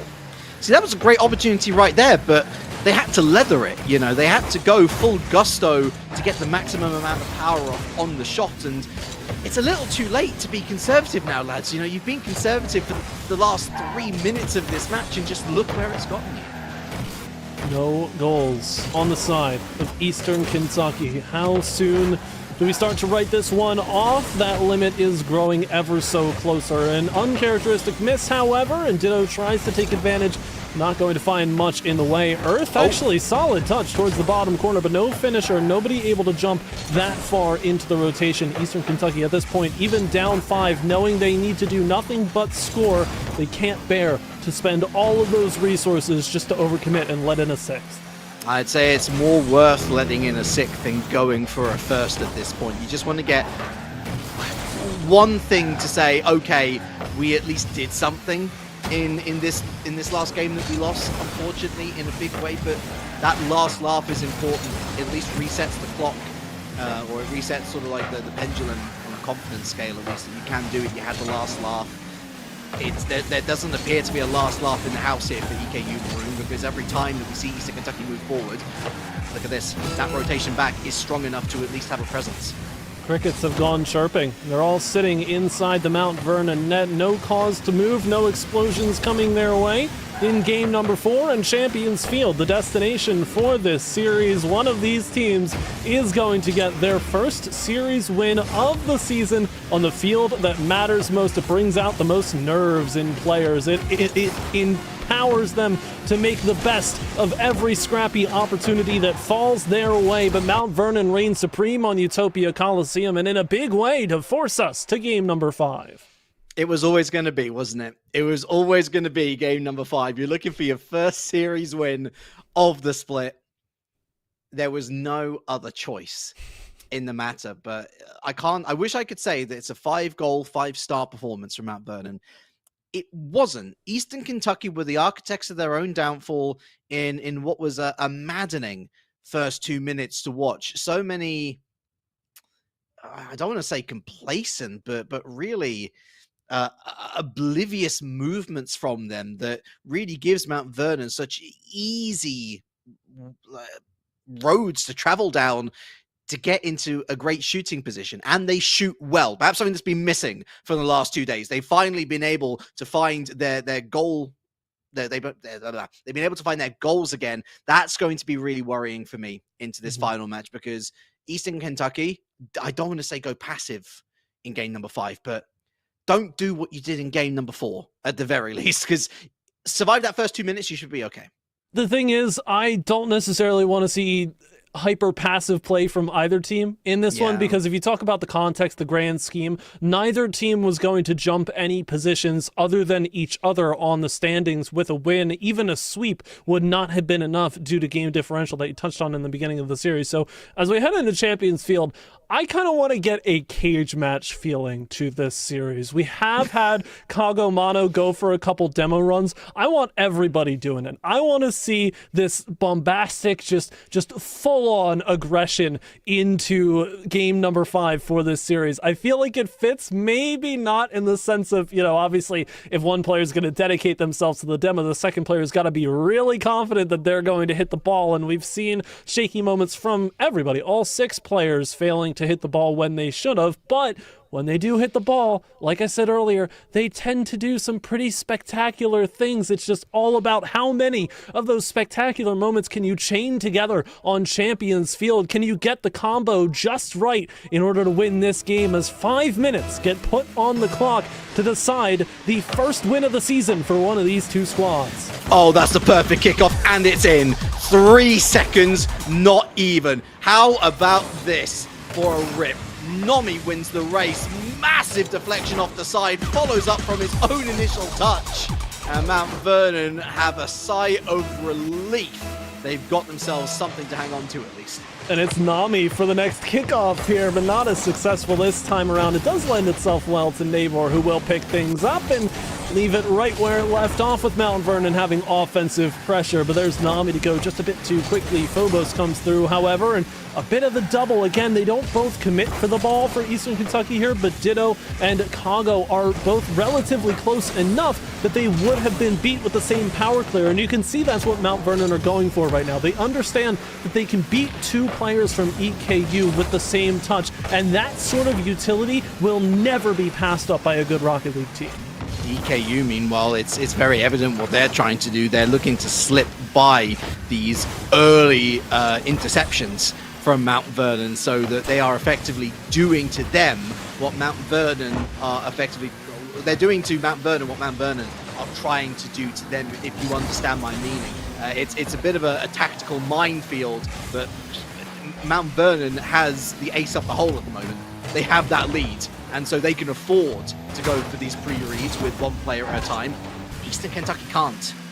I'm glad that it's a tactical minefield, though, and not a physical one. I feel like every car would have set off every conceivable positioned mine within the first minute of play here, and as we get even further in, we've seen this ball head pretty much everywhere that it possibly could have. It's still Mount Vernon, though, who look for that control. They're so high up into the sky right now, they don't necessarily care about burning the resources. They just want to keep it out of the hands of Eastern Kentucky, out of the hands of Ditto, who wanted the redirect. Now here comes Earth for a power shot. Nabor, however, right spot, right time, gets the save. Lovely recycle here to Ditto as well. Finds Earth, slicing towards the goal mouth. I'm actually shocked at how close that ended up being. Mount Vernon do what they can on defense anyway, and Kago a little bit too naive on that one, and miss as well. It's 1v net, and that, oh, what a save from Earth! Oh, and it's off the ball, woodwork again! Insane! Mount Vernon with a chance to go 2-0 up. Eastern Kentucky let off the hook into the dangerous area now for themselves, as Nabor's going to complete this clearance away. EKU thanking their lucky stars in the sky above the earth with the miraculous save on the goal line, off the post for good measure, and trying to get anything going out of their zone. But Mount Vernon continue this pressure. Demo run unsuccessful. Doesn't really find a bump either, but EKU still scramble, bumping into each other, not finding boost. That is a big challenge, however, and Earth already realizes how important it is to block Nami out on that punch, gets it exactly, and we are ticking down the clock further and further. EKU doing everything to scrape forward some offensive pressure. Eastern Kentucky with a really nice adjustment here. They're looking to control those mid boosts, but it does mean that their formation, their rotation is getting wider and wider, which means there's less opportunities to capitalize on challenges in the middle of the pitch because you're simply too far away. Mount Vernon a lot closer together, and that defense certainly clumped as well. Eastern Kentucky getting away with it again. That said, it's an open net. Someone's got to shoot, and they do. Cargo Mano 1-1.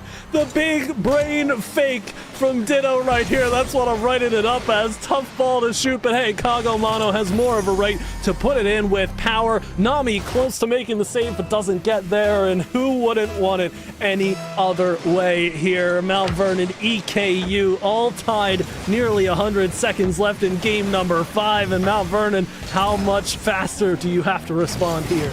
Oh, they had their chances, didn't they? They were knocking on the door. A 2-0, and yet Ditto going for another fake. Phobos this time with the save. How important is that save, of course, from Earth earlier on, and that shot follow-up that hit the post on the other side. Maybe a good shot opportunity for Nabor here. Actually completely misses, so much so that Earth is the one that gets the follow-up touch. Nomi, though, perfect position. He sees all three players in front of him, just can't capture the ball underneath his spell. 60 seconds left, Galgan. EKU, get a chance. Going back, Ditto does everything here and forces Mount Vernon to use a whole ton of resources to get this going. It's in the back wall. They don't really have too much of an angle here, but it's on EKU to get to this ball quickly. One missed, one demoed, one left in net, and doesn't get the save. Phobos puts Mount Vernon back on top. Oh, Ditto. Ditto, Ditto, Ditto, Ditto. Great demo from Nomi, by the way, in the far corner, so it is basically a 2-3v1. So difficult to defend that, but Ditto's going to be running that moment back in his head over and over again. Is that really the moment which this series is settled on? Gotta wipe the memory clear. 45 seconds, all to do here for EKU to scramble and keep this one back. Both games they've dropped in this series thus far have been rather distant, away from their grasp, but now for the first time, a chance to equalize late, but nobody's in the picture. Nobody had any right to. Has to double back around. Nabor goes straight for net. And that's going to ricochet away into the midfield. Ditto goes up once again. That touch really not going to do much good. Back to Nabor. Lovely infield pass to Phobos, but Ditto's, what a great challenge. Ditto to redeem himself. Oh no! It's off the post! That was it! Oh, it's heartbreak.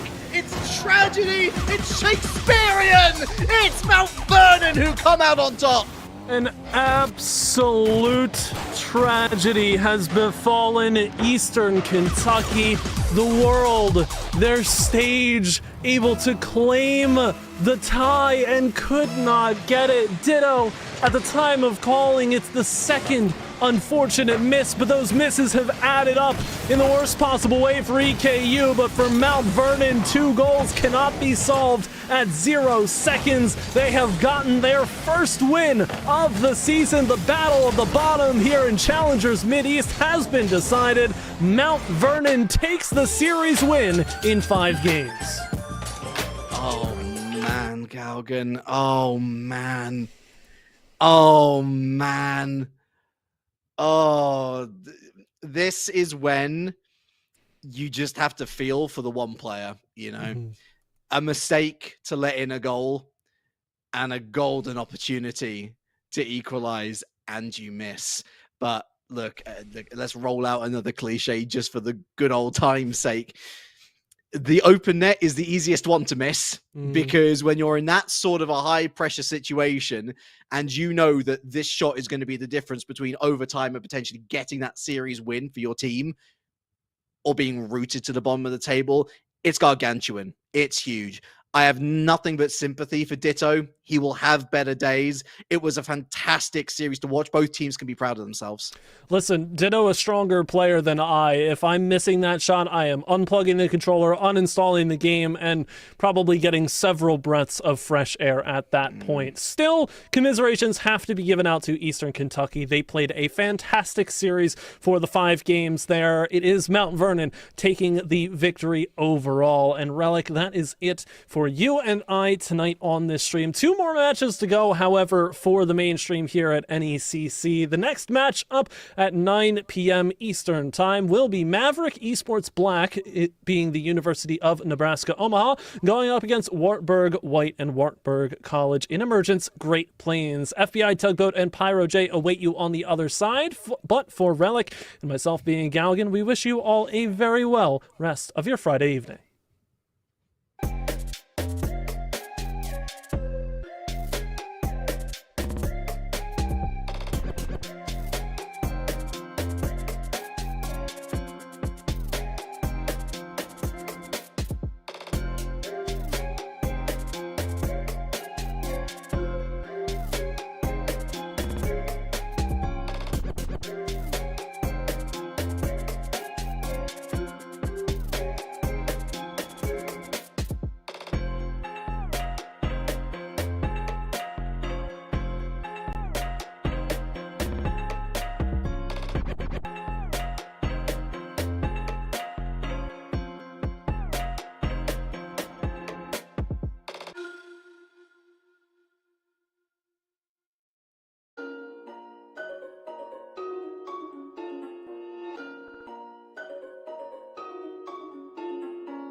you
Hello and welcome back, Rocket League fans. Good news, the NECC is your home for high-powered, high-octane Rocket League action, and on the day it's going to be brought to you by myself, FBI Tugboat, and Chef Billy. Hopping on over from the Rule Zero, kind of all the goals at the same time kind of broadcast now here, just to focus on the matchups. We got, what is that, Emergence, Southwest, no.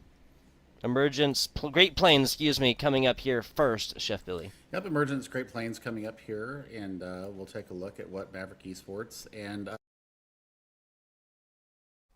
we're 3-3 on the season here, a 0 game differential. So they have won 13 and lost 13, and they are exactly 500. Maverick on the other side, they have only lost 1 game all season. They are 12-1 and 4-0 record. So, this is going to be an uphill battle here for Wartburg. Now, I have had a chance to see Wartburg, and they have really performed quite well, to be quite honest. They played up above their weight class at certain times, and then sometimes they throw in a stinker. So, we're going to see what they really do have coming out here. The last time that I saw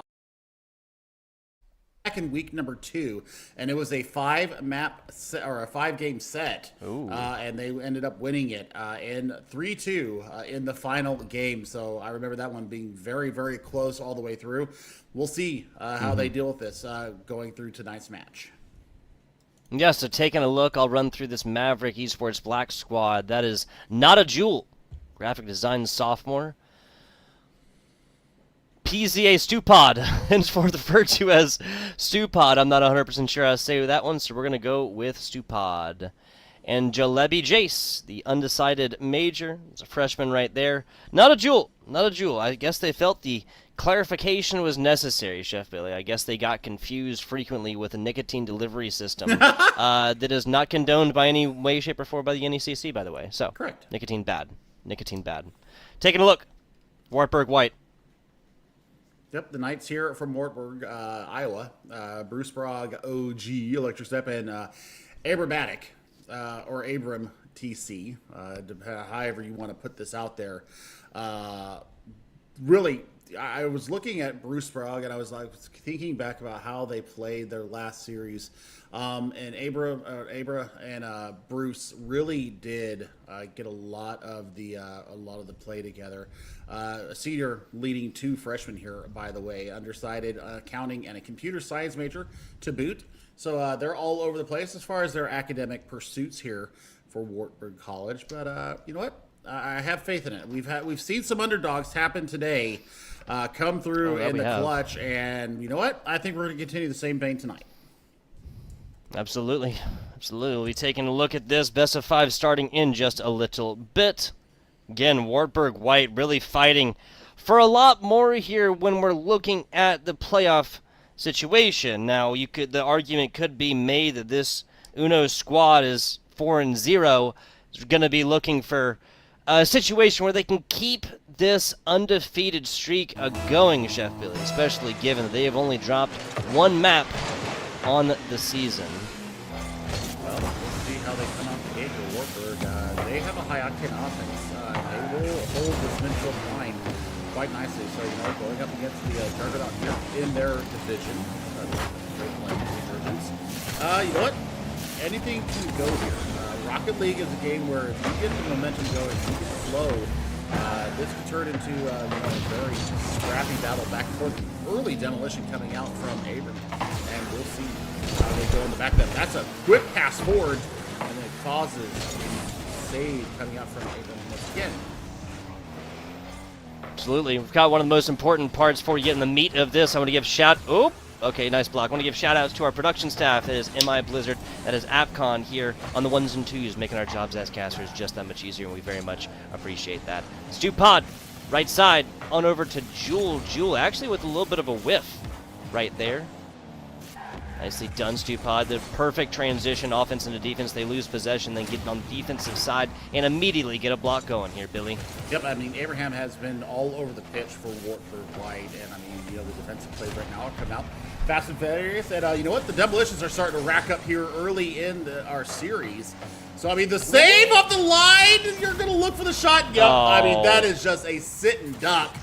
Jalebi Jace right there, hammering it home. I mean, you just didn't get a touch there. Just missed there on the end. Electric Step just doesn't get a touch. And if you get a touch, we're not looking at a goal. Yep. Yep, that's Maverick Esports. Black going up by 1. Guess that makes sense, given it's the Uno squad. I don't know. 90 seconds. This one, Jalebi Jace trying to keep this one over. Wartburg right tries for the defensive clear. That's Electric Step coming up to this one again, and Jewel, nicely done, gonna be coming up on into this one, and immediately this is an honest shot here from Jace, and a shot that may have gone in if Bruce hadn't gotten up to this one. Jewel realizes that one and just slaps it left. I mean, this is a good start here for this Mavericks Esports Black team, coming out 2-0. Just going to depend on, how they want to play this game. Well, it looks like it's going to be a physical match. I mean, hat trick now out from Jewel. They've got their, they're on their game now, as a certain other character in another game would say. They're on their game now. Yes, sir. I'm going to say Zastupide. I think that the P is silent. And we'll say Stupide just for consonant and syllable sake. Yeah. Jewel though, Yeah. I mean, you know what? It's a mouthful. They're starting to really imprint their hold on this game. And really need to see Warford step up the pressure, keep up with the physical play, because I mean it was starting to have benefit to them. They just got to really look towards the future, look towards maybe not letting another goal in. Oh boy. Yeah, Stupod right here. Stupod's got an assist. Stupod's got a pair of attempted shots. Now Stupod has got themselves a goal. This is a Maverick Esports Black squad where everybody has scored thus far. Jewel has gotten 2 and an assist. The other 2 have gotten 1 apiece. Stupod, the most recent one. Well, we will see how this is actually going to go. Really, Maverick Esports have opened up the can and are applying it liberally.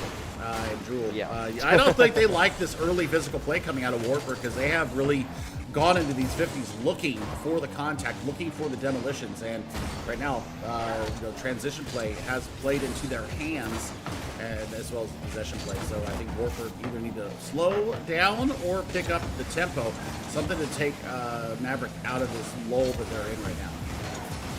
The pick up, slow down, regardless, Wartburg just needs to control the tempo, really. It seems like whenever the Maverick squad is able to come forth here, turn it way up, or even slow it down, just maintain possession, they've just simply been able to. And there's many reasons why we could spell out a 4-0 lead with about 2 minutes left in a Rocket League game. That's how it spells out today on the sentence. Well, I mean, let's see if they can turn it around here, maybe put game 1 behind them and come back renewed with better vigor in game number 2. That is a great flip there from Jesus. Jewel. Almost goes in. I mean, the mechanical control is disgusting. And you know what, Stupid looking for Jewel on the back end. They're going to get the touch there into the corner. Kind of rotating around. They weathered that storm, and well, I don't know how much more they can take here. Their goal is under massive duress. Yeah, shout out to Jewel with the Envy skin on the Dominus. Gotta say, it does look quite clean. Well, Electric Step doesn't think so. Gives him a demo quickly. Not one for style, apparently. Electric Step trying to get this one fired on over. That's a double commit that was necessary there for esports, for Maverick Esports Black. No, we'll see if Wartburg, like I said, it's going to have boy. something. Yeah, it's going to have something here for game number 2. Wartburg getting a little shellacked here in the first game. And I mean, it is only the first game, though. So, I have high hopes.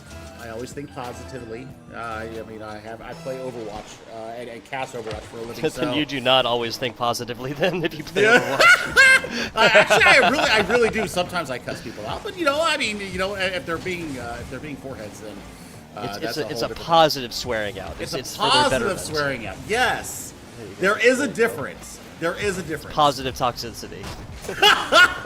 Absolutely right. Well, that's a positive save there off the goal line.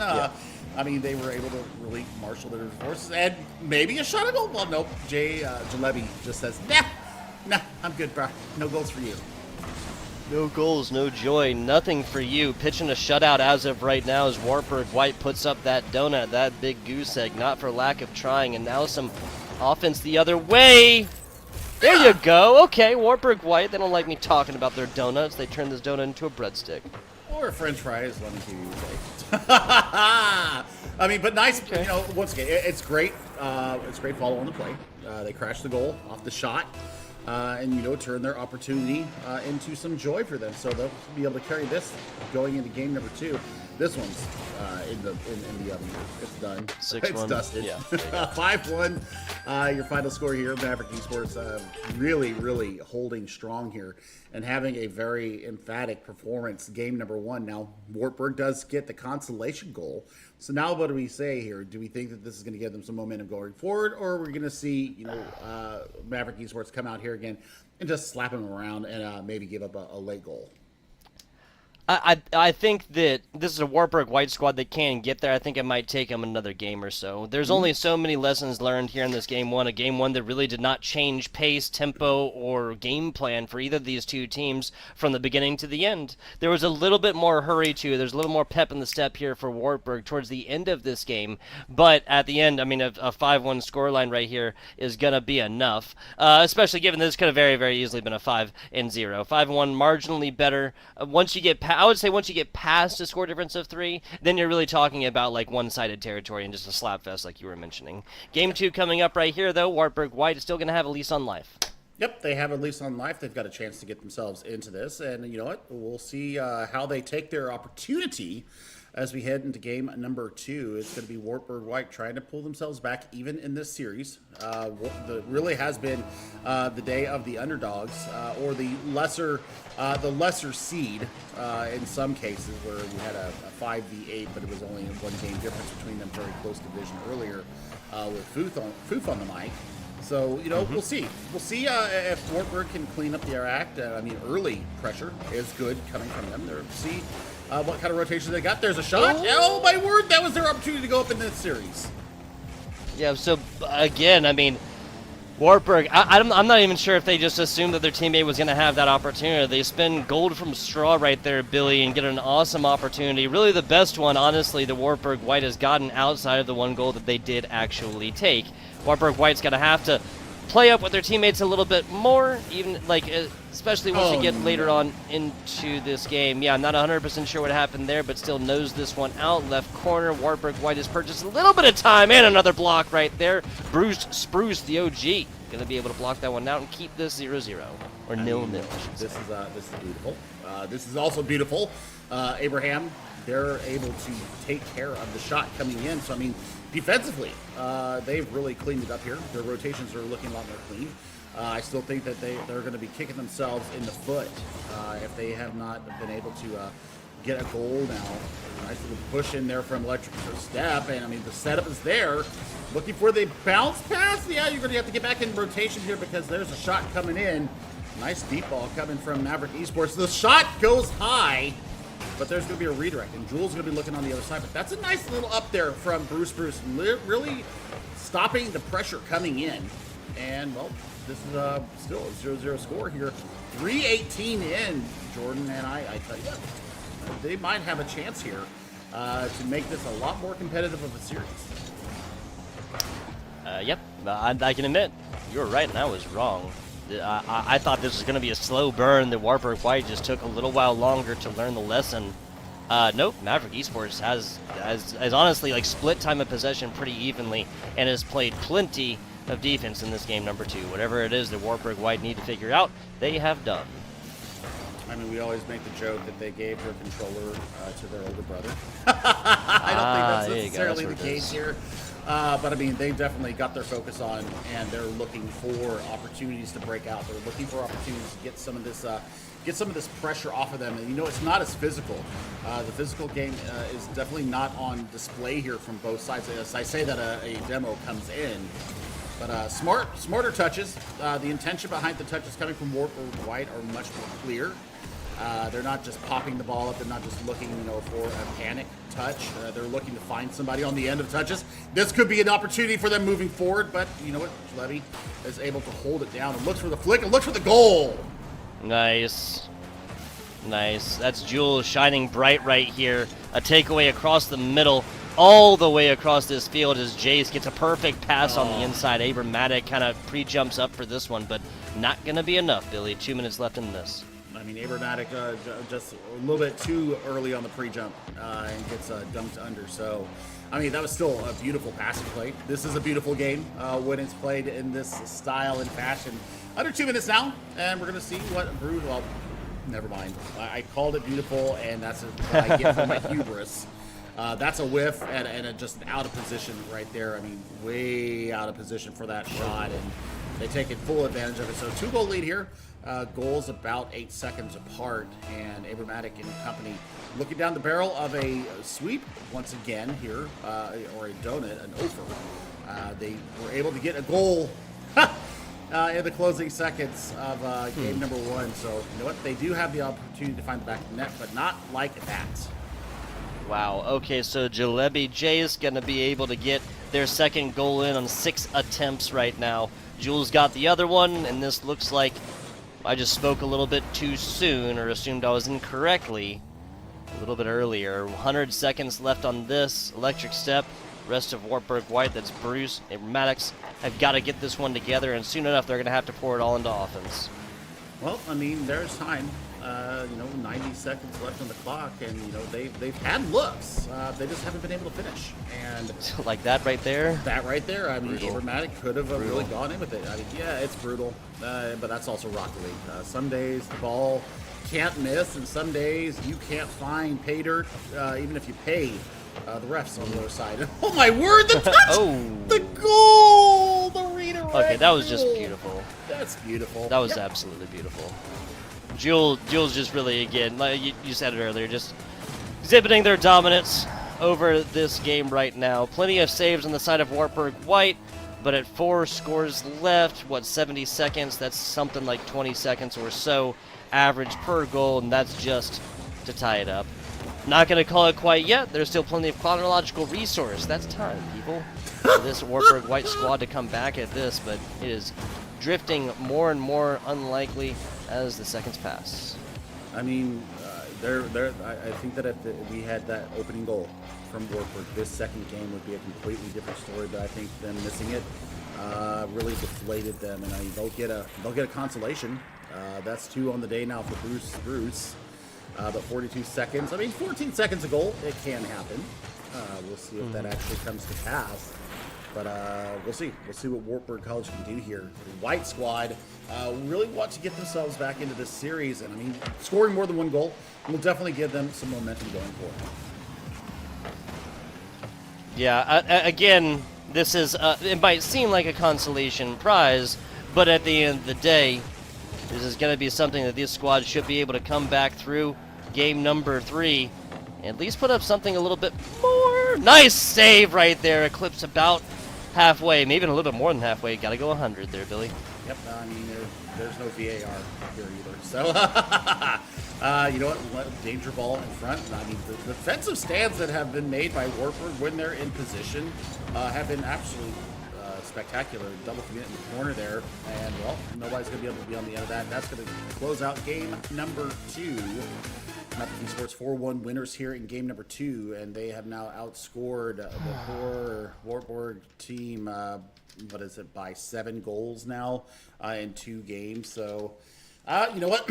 I mean, I'm going to beat a dead horse here, but getting that opening goal, I think, would have changed the tenor of this entire series. Now, they've got a bigger mountain to climb, and sometimes the mental just says, you know what? I'm done. I'm good. We're going to go next week. Yeah, this is... Man, like, if they lose this third, they just really can't let that bother them, even though that affects so much within the 3-3 scoreline. They're trying to go positive right now. But again, it is worthwhile to mention, Nada Jules, Stupod, Jace, this Mavericks Black squad has only dropped a single game on the season thus far. They are not 4-0 by mistake here, folks. They are 12 to 1 on that one. Take a look how this one goes, how it kind of finishes out here. If it does finish out here in game number 3, it is definitely trending that way, folks. Well, I mean, we're going to be looking at, they're now 14-1 in maps or in games this season, having only lost 1. And they're looking to go 15-1 here And I mean, they are the juggernaut here in this Emergence division. So we will see what the Great Plains has in store for, the postseason, which is coming up very quickly, might I add. And as we enter into game number 3, we do have a field switch here, and we got an early goal. Well, there you go. Okay. Off the kickoff. Yeah, I mean, Jewel going for the mega there instead of being in defense. And you know what? They get behind him, the ball carries him around like a pinball, and they get the finish on it. So this is a good start here for them. We'll see if this is going to be what they need to turn this series around. Yeah, that is, like you said, quite literally No way. exactly what is required. Nope, but Jewel just gives it right back to him. Hate to see it. Jalopy Jace wins this kickoff, kind of punts this over to the left side, and Jewel with a perfect pickup off a left wall.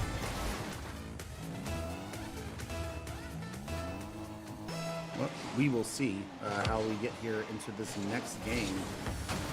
Man, Wartburg White giving up a really fast goal in response to their early goal themselves, and they're looking off the back of the...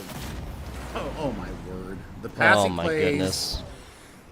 the touches are just disgusting. I love it, and I hate it all at the same time for Wartburg White. They're just getting a little bit diffed here. I mean, yikes. I mean, just a beautiful little touch there. Traffic in front of the netminder, and that's what happens. Yeah, and they're going to take advantage of those goals every single time that Wartburg White gives that one up. Now, they give that one up. An early lead is squandered now to 1. Still plenty of anybody's game, as they say.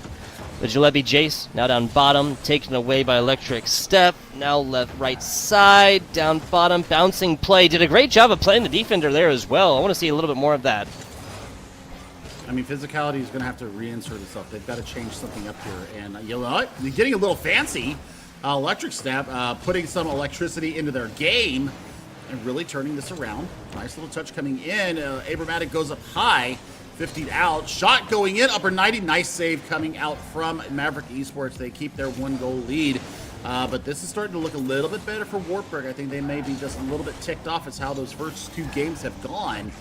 They might be on the road to getting themselves back in the series. Hey, do it, man. Play angry. If that's what works, play angry. Screw it. Take this personally. Act like Maverick Esports is taking this victory from you, like directly out of your pockets right here. If that's what works. If that inspires physical play, hey, you're not going to find one caster here who's going to complain about it, will they, Billy? Nope.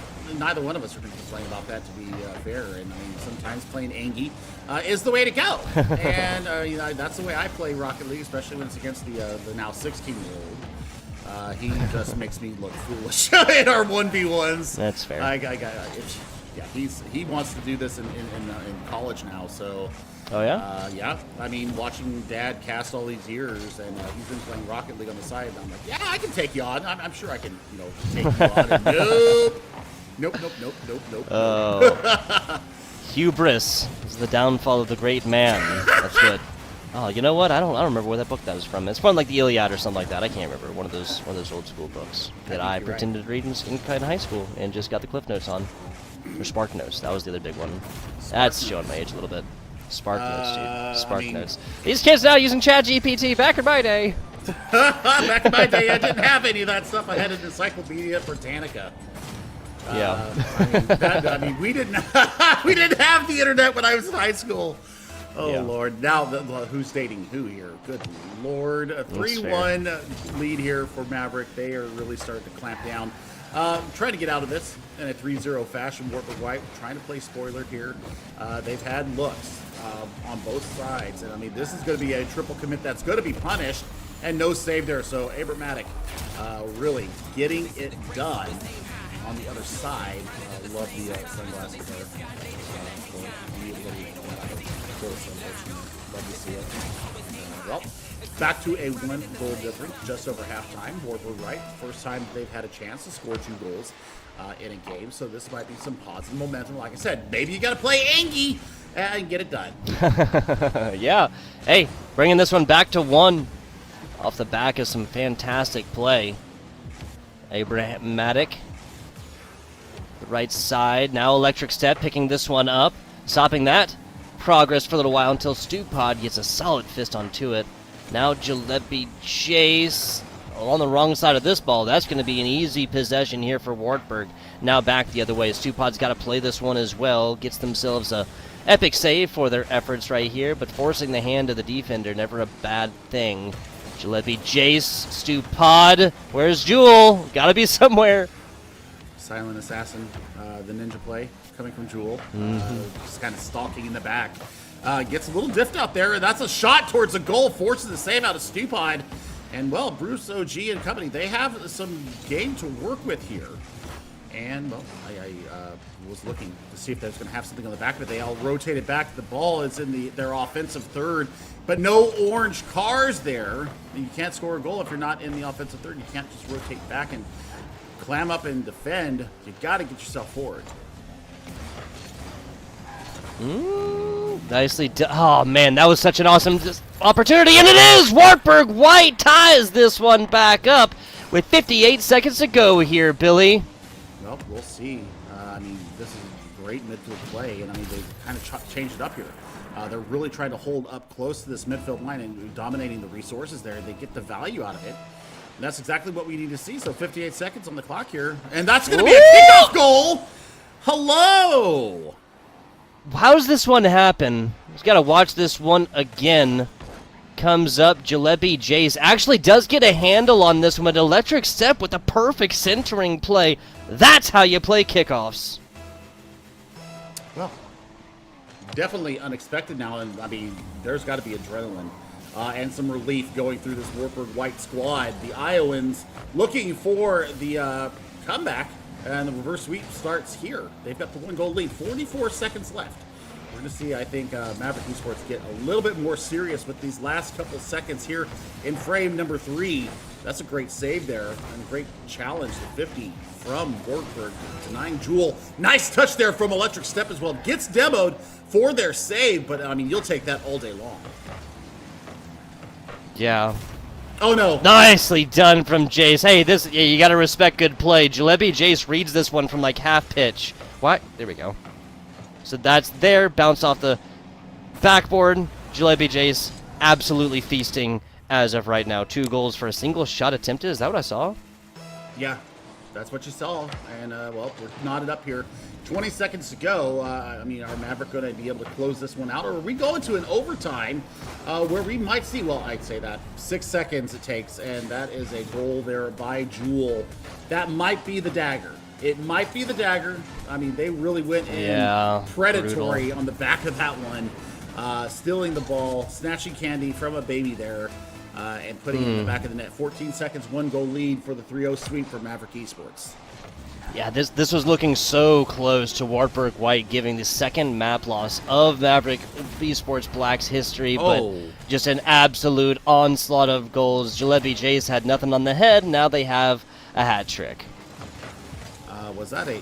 Well, it was almost... They give him the bicycle almost, goal yeah. there. Yep. They give him the bicycle. I mean, scored so many points on that. That's going to go ahead and close this one out, regardless of how the kickoff goes.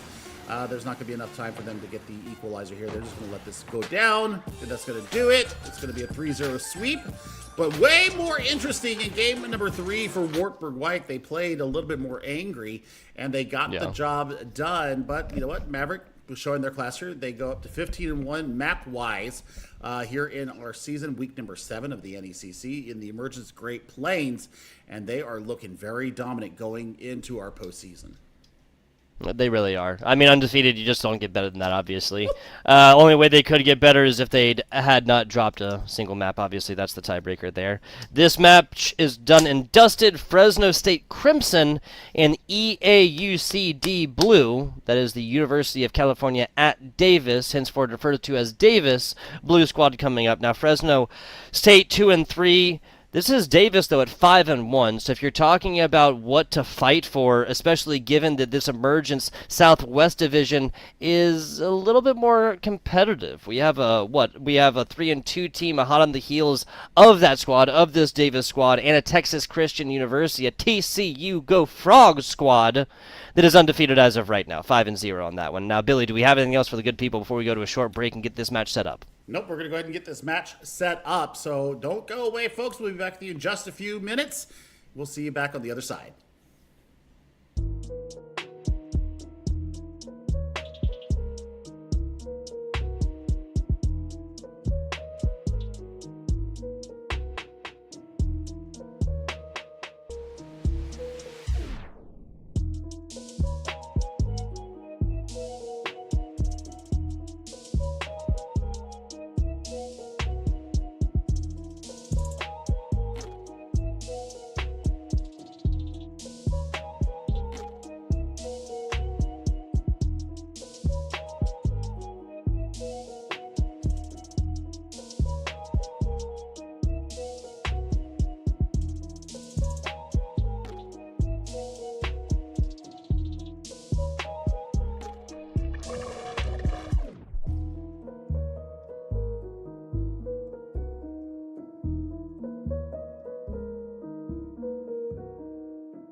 You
Hello and welcome back. We are here. We are live. A little more NECC action going to be coming hot at you. I'm FBI Tugboat. I'm here with Chef Billy. Billy, how are we feeling? I mean, last series of the night here on the A stream, and we've got a pretty good matchup coming up here. We've got EAUCD, the University of California at Davis, going up against Fresno State. This looks to be, an interesting matchup. EAUCD coming in with one loss on the season, and that's to the juggernaut here in the emergent southwest of Texas Christian University. The Horned Frogs coming out big. And you know what? It was a pretty close matchup there between those two. So, I mean, for Fresno State right now, coming in 2-3, sitting in the 6th spot. Going into coming up close on our postseason. I mean, the top 8 get into they're going to get into the postseason. And then we'll see who's going to transfer through to the national championships here for the Emergence division. And I do believe it is the top 2 that get through from each division here. So, and then I think it's like a couple of the third place finishers, like the top third place finishers, will round out the rest of our of our squads here. But for now, Fresno State, they want to get themselves to 500 on the season. They come in 2-3 here in week number 7. They have a -1 map or game differential coming in. On the other side, though, EAUCD, other than the loss to Texas Christian University, they are on a +11 game streak, and I'm trying to look in here and see how it went down. It was a 3-1 defeat to Texas Christian, and they did, have a really good matchup against them. But you know what? Texas Christian really showing their class here. So I want to see what this Fresno State team, led by Intermill here, a kinesiology major, Chriso, is in the civil engineering major, and Ms. Taz, they are a mechanical engineering major. And Jordan, we're going to take a look also at this EAUCD lineup, and I like the first name out the gate.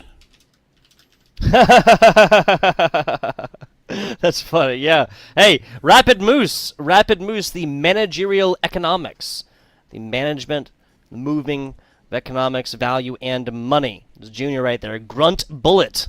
I think that might have been another funny one. The biochemistry and molecular biology junior, and turn up. The computer science junior, right there, the McGinn major computer science. I think I did that one pretty well. Yeah. I'm here for it. Yeah. Also, I think that they get the award of the day for the best profile logo, team logo. It's a cow 100%. with a headset 100%. and mic. I mean, come on, let's go. I mean, Fresno State. Everybody knows Fresno State because of football and such like that. But come on, a cow with a headset. With the side eye going on too. I think that's what makes it. It's what takes it over the top for me here. And like the eyebrow, like cocked. Yes, I just noticed that. It's like angry. It's like an angry cow, It's angry or a mad cow. Mad Cow Davis. There you go. Mad Cow Davis. Mad We're going Cow with that Davis. for the rest of the night. You know what I love as well? You know how they say like like the stereotypical thing to do in films when they're trying to say that something is set in Mexico, they put like the sepia tone on it. For esports, it's just like whatever you have, just throw a headset on it, right? Just throw like a video gaming headset on it, like a classic like Xbox headset on it, and make it esports. And I love it. I absolutely love it. The Bulldog's gonna bite first on this one though. Yeah, they got a little bit fancy on the kickoff there, expecting a little bit more contact. Well, turn up, just turn up there for Fresno State. So 1-0 lead, 2 seconds in. I mean, that's not the start I was expecting. Yeah, gotta say, was not expecting this one as well. A very quick and early lead purchased here for the Bulldogs. Again, a 2-3 squad coming in here. What's on the line is an even 500 record. It's on the line for the Cows, or UC Davis, henceforth referred to as the Cows, or Davis is the continuation of a pretty damn good season, Billy, I gotta say. They are obviously not going to be able to put up a hurting against the other undefeated squad, but improving to 6-1 on the season here in Week 7 is not going to be too shabby. Chriso, and this one from the left corner, and turn up. Coming off from the outside, now loses a little bit of boost on the attempt to maintain possession. Doesn't really get too much for it. Tom! Wow. Cal's going to strike back right here. I mean, with the names here, I tell you what, we've got turn up, and we had Bullet Grunt too. Tom is a very pedestrian name to say. Yes, it is. It's just so nonchalant. I mean, we don't even see the moose here. I'm kind of disappointed because that's my nickname. It's what my old Twitter. It's what my old Twitter Billy had, the Moose. Billy the Moose. Oh yeah. So I mean, Oh, I before I rebranded to my own name, I was expecting to see a moose, and I feel a little bit gypped. We're mooseless here in the Fresno State Davis Blue Squad matchup. Mooseless. Not without lots of cows, though. Not without lots of cows. Let's see if this herd, can get some more points on the board. That is herd, right? A herd of herd of cattle. Yes. Cattle. Cattle. Herd of mad cow. Mad cow cattle. Herd of mad cow cattle. The battle of the mad cow cattle. We are working on our diction here and enunciation because we need to do this as casters And you know what? This is a pretty interesting first half here. I mean, you're about, 35 seconds off of halftime. We're scoreless. And EAU, I wanted to call them something French. Just because I lived there for so long. Yeah, I get it. CD. But it's I don't even know what the EA stands for. Just Cal Davis. The Mad Cows looking to get themselves into winning ways, but Fresno State has really been stalwart on defense, absorbing a lot of pressure coming through, and well, they're going to have a chance to go forward. Miss Taz gets 50 along the sideline. That's going to change possession over to the Mad Cows coming out. Cal Davis, and well, we're going to see. Can they turn this into some positive momentum? Tom looking for the ball on the other side. They're going to go in here and look for a centering pass. Nice little flick.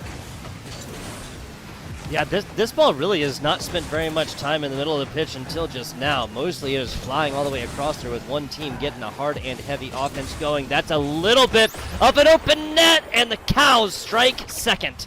Tom with both of those, too. Well, we do have a rapid moose on the field. It's Tom. So Tom is rapid moose. Okay. And EAUCD means esports at UCD. So The A is at. Yes. So thank you to Patrick on the back end, getting me the information on the fly there. Hey, so I don't goated. look quite as silly on the broadcast here. I should have known that, but I came in here in relief. I was not expecting to cast another series today, and we're gonna go ahead and go with it. But I tell you what, Cal State, the Mad Cows are having a lot of fun here. This is a very tenuous lead. One goal, 1:45 left on the clock. They've really turned up the pressure on the midfield line. They've started going a little bit more physical into these challenges as well. Yeah, really have 100%, 100% agree with you right there. 90 seconds to go. The Bulldogs have done a great job of keeping this one even thus far, Billy. They really just need to spend a little more time in the offense, and that can come off the back of getting aggressive and physical. It's not like they haven't gotten opportunities. It's not like they haven't gotten big defensive clears and turned into offenses, but just need to get that a little bit more so, especially 70 seconds left. Christo down the left side puts it right into the numbers of, hey! Turn up. Off the backboard, Tom! Not going to nail that one, but the Fells P is. Fells P? Capital I? The IZP? I mean, I'm not entirely sure how that's going to go, but you know what? We'll go with Fells P, and we'll see how this moves through. That's probably Bullet Grunt for the rest of us out there that is looking at the lineups. You know what? And this Taz and Company, they're down by 2. It's under a minute to go. They have an opportunity, and they're starting to push a little bit forward here. So I want to see if they're going to be able to turn this around. Junior has been third man in the back and has been under duress for, about the past 90 seconds. And, they've withstood a lot of the damage coming in.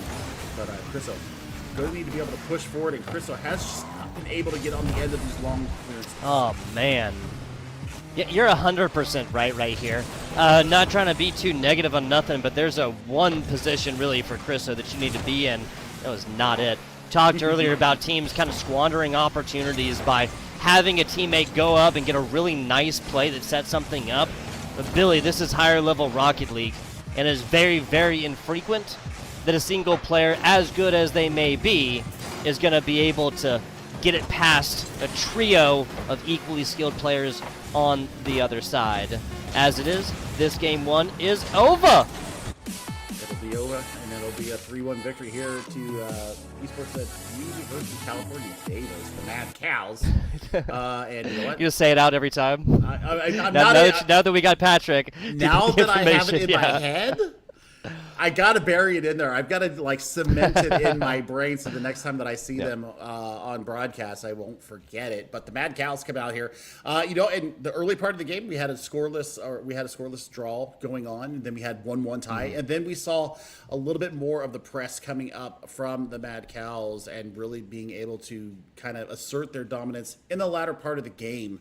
Also looking at cutting out those crossing passes and those long clearances coming out from Junior, looking for Chriso on the end. We just didn't see enough connection there. One of my tenets of Rocket League is, what is your intention behind your touch? And we just didn't see enough of that coming out from this Fresno State squad. So, there's still 2 more games at least for them to get it back into the winning ways. Otherwise, this is going to be a very quick evening. Yeah. On record again, like 5-1, 2-3. I think there's a little bit. There's like, oh, there's a clear underdog. There's a clear favored team on this one. That is not the case whatsoever on this, especially after this game 1. This very could have easily been 2-3. And then if that was the case, then Fresno State plays the keeps-the-upsy game, plays that like temporary kind of volleyball game, and who knows what can happen. Billy, you and I have seen 0.000 goals already on the day. All right, Yes. So. They're just kind of giving you guys a little bit of an idea what to expect coming in here. Maybe after game 1, this going to the Cows, I don't think I can see a 3-0 here regardless. I think game 2 or game 3, Fresno State's going to be able to strike back on this. Chriso, coming up, we were talking about how this player had to get more physical and involved. Well, that's doing that one early. I mean, that's exactly what we called for. Chriso, maybe is going to rotate back into either the second or third man position. I want to see them, if they're going to play this 1-1 stack going into game number 2. The rotations have to be clean, and Junior really does seem like they want to be that third man. So it's going to come to Miss Taz and Crimso here to be able to toss it around. And yeah, I mean, that's a great cut. Once again, Junior on the back line really has had a performance tonight. I mean, yes, they've let in 3 goals, but it wasn't just on them. It was on some really inspired play that came from the Mad Cow. So the Bulldogs definitely not out of this. Really want to see them lean into this physical play and high tempo. Yeah, I want to see Junior get into an offensive stance here, Billy. Junior's mostly been going down middle position or goalie as it is. Ms. Taz on the backside. Going to get a save for that one, Mid-pitch we go. Chris Miss Taz kind of playing patty cake with each other with this ball, and that was perfect to get this one down. Now Junior too high. Chris in the middle. Can't quite get to it as Miss Taz has to cover this one up in the back. This is looking better, though, and Junior going forward has sprung this Crimson Bulldog team from Fresno State into more offensive positions. I mean, they're looking a little bit dangerous here.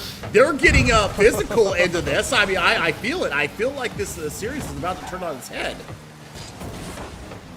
Nicely done, Junior. Oh, so Junior mild misplay right there. The Fresno State Crimson player, Junior, should have turned attention to goal and played the defender. Yes, you want to get away from this ball and not hit this one in. And yes, this one will get blocked off when you have such a amount of time to get to it. Again, higher level Rocket League. 20 seconds or so, Billy, outside of halftime. There's the touch. Oh, there my it is. God! Finally, they get the play on the Disgusting. end. Jordan, that's disgusting. Finally. I need to throw up on my mouth a little bit. Oh, Chriso, you bad person. There's been a robbery straight out of Highwaymen out here on the freaking Rocket League pitch. That is disgusting, especially given that it's like right in front of them as well. They give him a little tire on. That's going to be enough. Miss Taz looking to go on a run of road, and then they go. Another one just like that. Fresno State struck first in game number 1, Billy. That's Fresno State striking twice with nothing on the other side. Yeah, I love this. I love this. This is a great answer back to what Mad Cow's doing. And, well, that's going to be a kickoff goal. The ICP here. Oh, my God. What do you... I don't know. Sorry. I wish I could get it's these. just it's aggravating. Like it's almost like coming off the back, almost like in celebration, right? It's almost like they're like high-fiving each other while game's starting back up. That is very basic Rocket League. Fresno State, you can't let those ones up. Come on, Mike. Yeah, I mean, it was a good pinch, though. I mean, to be fair, Miss Taz did get pinched off of their roof, and that shot the ball goal bound. But I mean, Chriso and company, they're really putting pressure on this Cal State goal. And there's a great look, Junior. Junior is the turning point here, inserting themselves into the offense here in game number 2. We just crossed over halftime. 1-goal lead here to Fresno State, and Cal State, they're looking to get themselves an equalizer here. They're running a little bit ragged right now, and really Fresno is starting to pick them apart. Chriso, oh man, Chriso, Miss Taz, both of them have gotten opportunities, really good opportunities. Obviously, it's I'm not saying I could get to those goals, but these higher level Rocket League players are much, much better than I am. Both with opportunity, both with whiff. Unfortunately, still yields the One score difference is Oh, Fresno no. State still putting a fantastic foot forward. Speaking of whiffs, there's the fan coming out from UCD Blue. Yeah, I felt that all the way here in Missouri. Oh, Lord. Please man. don't hate me in chat. Please don't hate me in chat. Please don't hate me in chat. But, I mean, you know, it's funny to see sometimes because you expect, like, the precision plays coming out from all these players. And then you see, like, the rare miss. And, like, I lay into it every once in a while. It's all good fun. It's all good. Just, that's a great cut from the Moose. I mean, going near post from that position is not easy. Just look at the trail of the play there and just the going near post. That's beautiful going in. Yeah, man, a tying factor right here off the back of right in front of waiting on trying to open the door for a overtime situation. That's what I'm trying to get at, people. I would love to see that, even if we don't get a full, 4 or 5 games. If this is a sweep, even if this is a sweep, for the side of the Cows. Overtime here in the middle, the meat of this game, right there in the middle, would be delicious, would be amazing. I'd love to see it. Junior, feet down right side. Only 21 boosts to be spoken of, and just goes zooming right past. Hey! Turn up. Chriso, right to the middle. Oh, man, if that had any more mustard on it, it would have bounced and gone over Tom. Yeah, I think they had the free up ready to go, but they saw it was a Wormbird. There we go, Junior. All over the pitch now. This gamer has really turned this series around. We're under 30 seconds here. 2 goals apiece. Looking to break the stalemate here. And I'll tell you what, the ICP, I mean, this has been a team game from both squads. All 6 players putting their heart out here on the pitch. And I'll tell you what, the last 10 seconds could be the most dynamic here, looking to go forward. Is there going to be a goal, or are we going to golden goal time? Last bounce coming in right past Tom. Does play this, kicks it out to the right side. Fresno State opts to push it on into the OT situation. And let's freaking go. Like you said, golden goal, the sudden death situation, whichever. This ball eclipses. Oh my God! Hey! Turn up, gets this one with 8 seconds left. That's actually their only shot in this elongated Rocket League game. Numero dos, number 2. Turn up for what? I mean, I don't know. I tried. I tried to make it happen. It did not work. But what did work was that golden goal coming from 8. Turn it up. And the Cows take a 2-0 lead here. But much better out of Fresno State here. They made this competitive, and it took a team effort for Cal State to get themselves back into that second game. And then they get the joy there at the end in the overtime with the golden goal, 3-2 winners there. But, I mean, much better out of the Bulldogs. I like the fact that they've inserted Junior into more of an all-pitch game rather than just hugging the line. They were able to pass. They were able to get demos. They were able to get shots. And, I mean, getting everybody involved at all phases of the game is a beautiful thing to see. And Miss Taz getting a goal, too. I mean, we saw 3 beautiful chances come through for Fresno State. I mean, I think we've got, the one of the dibs on one of the prettiest goals of the year out of Chriso. Yeah. Yeah, if you're friends of if you call yourself a friend of Chriso, you can't continue to say that tomorrow if you didn't clip that, folks. My God, Chriso with that hit off the tire. That again, yeah. Even the other broadcast we did today, Billy, think that takes a cake for the absolutely just most perfect goal, especially because this is one of those things. This doesn't happen by mistake, right? Like a lot of stuff in Rocky, you kind of be like, was it a perfect fake? Was it a whiff? Right. Like whatever. That was the corkscrew all the way through. If it had the other 4 of the tires, would have gone completely other directions, right? Like when I drop my phone on the ground at night, it just goes. Just blackness. Can't see where it went because it hit onto that tire. That was perfectly all the way in. It wasn't even really a redirect. It was more like just like, hey, keep going that way, right? It was a continuation of momentum with a little bit of an arc. I mean, that was the beautiful part of it. I mean, caught it at its almost declination coming out of the sky there. Then just pops it over, just a little tappy tap over the top, as Happy Gilmore would say, and it found its home. It got its home. Yes, it did. And I mean, it really was. It really was one of the most beautiful goals that I've seen here in quite some time. So, you know what? Make sure that you clip it. Make sure that we'll see if it ends up on the NECC highlights later on next week. But game 3 coming up right now. And Fresno State staring down the barrel of a sweep. But game number 2 gave me hope that we're not going to have 3-0 Rocket League here, at least for me and you. Yeah, no, I would really like to see this, and Fresno State has already shown that they can do it. Weak defensive pop and stop. That's a drop down bottom and an easiest goal of Ms. Taz's long storied Rocket League career. What the hell happened here? Why is Hayden? Hey! Turn up! Turning back to goal. Why didn't Thels P hit that way harder or flip into it? Use the second jump. I get what it is. The Cows are just kind of a masochistic type, right? They want to make this harder for themselves in the game of 3 than it has to be. That's what I get. So what you're saying is that they're not mad cows, they're bad cows? I like it. Rocket League after dark. Yes, sir. Hey, if they lose this, they will effectively be sad cows. I would be a sad cow too. But you know what? We got 30 seconds gone here in game number 3. Crystal and company looking to extend their lead here. They got the new goal lead going forward now. Tom, a.k.a. the Moose, going forward to try to set something up for the team. And, well, rapid moves so we can get stuff done there. So, hey! Get something done here. Almost it. A nice clear there for Ms. Taz, at least over to the corner, and I can call it a clear because nobody on the Cows side picked it up. That was just a little rocketing back and forth as Thels P looking to get this one, stretching it out, and Ms. Taz connects for 2. Love it. I mean, this is a great lead now.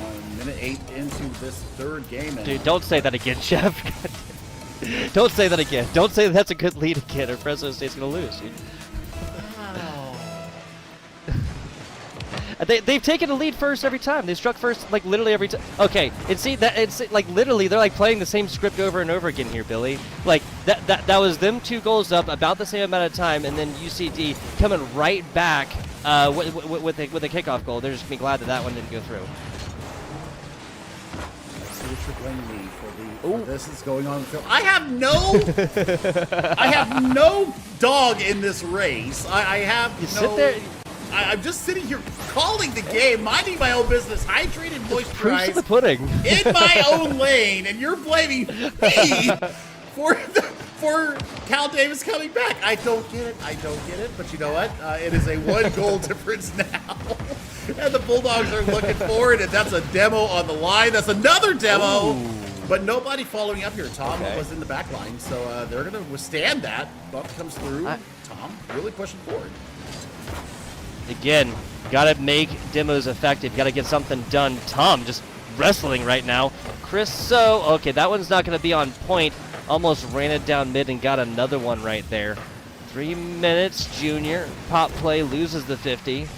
Attempted hit from Chriso offensively. That's gonna be a real good redirect, but Chriso covering this one up over to the left corner. Now Junior taken out for a little bit. We'll see you back in respawn. He's back on the field now, running it down mid. The ICP right there, having to get up for that save and get the save medal into boot. Oh no, looking back, yeah, Junior has been really a stalwart here, but that's going to be a goal. Unlucky touch out of Junior. Doesn't control the touch coming out of the corner here. Actually, it's Miss Taz that gets the wonky touch and sets up the ICP there. There's your equalizer. 2 seconds off of halftime. Game number 3. Cal Davis storming back here, not willing to go out without a sweep. Yeah, so Fresno State up 2. The comeback here from the Cows. They don't call them the comeback Cows for no reason. I just made that up. We're going to be looking at Ms. Taz. Again, kind of a wonkier defensive look, but Ms. Taz has garnered both of the goals from this Fresno State Bulldogs squad so far. Barked twice, both from that player. Now across the middle, Chriso needs to do a lot more to get something on top of that. And also, Billy, I'm pretty sure that you are right. That is the IZP, not ICP, not to be confused with ICP, which is a very, very different thing from the Rocket team. I mean, Insane Clown Posse is one of my favorite bands. If I'm completely honest with everybody, I am an ICP enjoyer. So Clown Posse for life. Let's go. If you grabbed me this morning by the shoulders, woke me up and screamed in my face, Jordan! Give me top 10 possible favorite bands by Chef Billy. ICP wouldn't have been the top 1,000. I thought I'd be surprised. Wow. Not a bad band. I'm just I don't really listen to them that much. Don't get me wrong. I would not have anticipated you liking them like that. You said it's your favorite band of all time? One of my favorite bands of all time. Yeah, Okay. love them. With it. Absolutely adore them. I do not hate them like most people. I feel like everybody hates them, like loves or hates them. That is not my feeling on it. I've listened to a whole lot and had friends that are absolute juggalos, and listened to a whole lot of it. But so I've been exposed to some of it. Some of it's a little bit over the top. I think Yes. anybody can agree that. Yes, I will also agree with that. Physicality is still on high alert here in game number 3, tied up at 3, 90 seconds left here to go. 8! Looking to get a flipper set there, does not find it, but will find a teammate. What a cutout! What a go-ahead goal! Goal here from Chriso. Hey! Turn it up. Can't quite get out there. I'm not sure. So they kick ball left, centered, like literally right at the headlights of Chriso, and then they go after Chriso's teammate. Like, if you kick it right there and then you zoom under it and then take Chriso out so this ball can continue on, I'm just not sure what the game plan was there. As it is, Cows are downs. Cows are downs. Yes, that's Down and the- score. Down and score. Down and score. Yes. Downs. Okay. We're looking to see if there's going to be an answer. We're less than a minute through here. That was a dangerous clear back across the mouth of goal. And I tell you what, the Cows, they're going to have to come up with something here in the next 56 seconds. Otherwise, we are going to a game number 4. I will be more than happy to see more Rocket League. I'm not sure how long my voice might not hold out for that long, but you know what? My excitement will be here, and you may hear squeaks and gurgles every now and again, but I'm still going to be cheering for both these teams going forward. Remember, Squeak is pro Fresno State, a gurgle is pro Cows, alright guys? We'll just have to keep that in mind for about 4 or 5 if we get there. Squeaks and gurgles, people. 25 seconds on this one. Cows gotta get something going right now. The IZP just watched this float over the top. Tom with a solid hit to the middle, almost gifted, and then Chriso.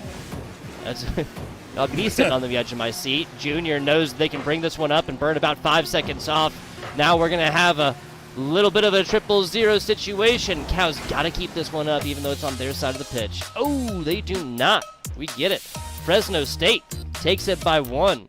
Well, it was a score difference of 2 in the first game, a 1-3 scoreline there. It was an overtime win for UCD in game number 2. It is a comeback win here for the side of Fresno State, the Bulldogs here in game number 3.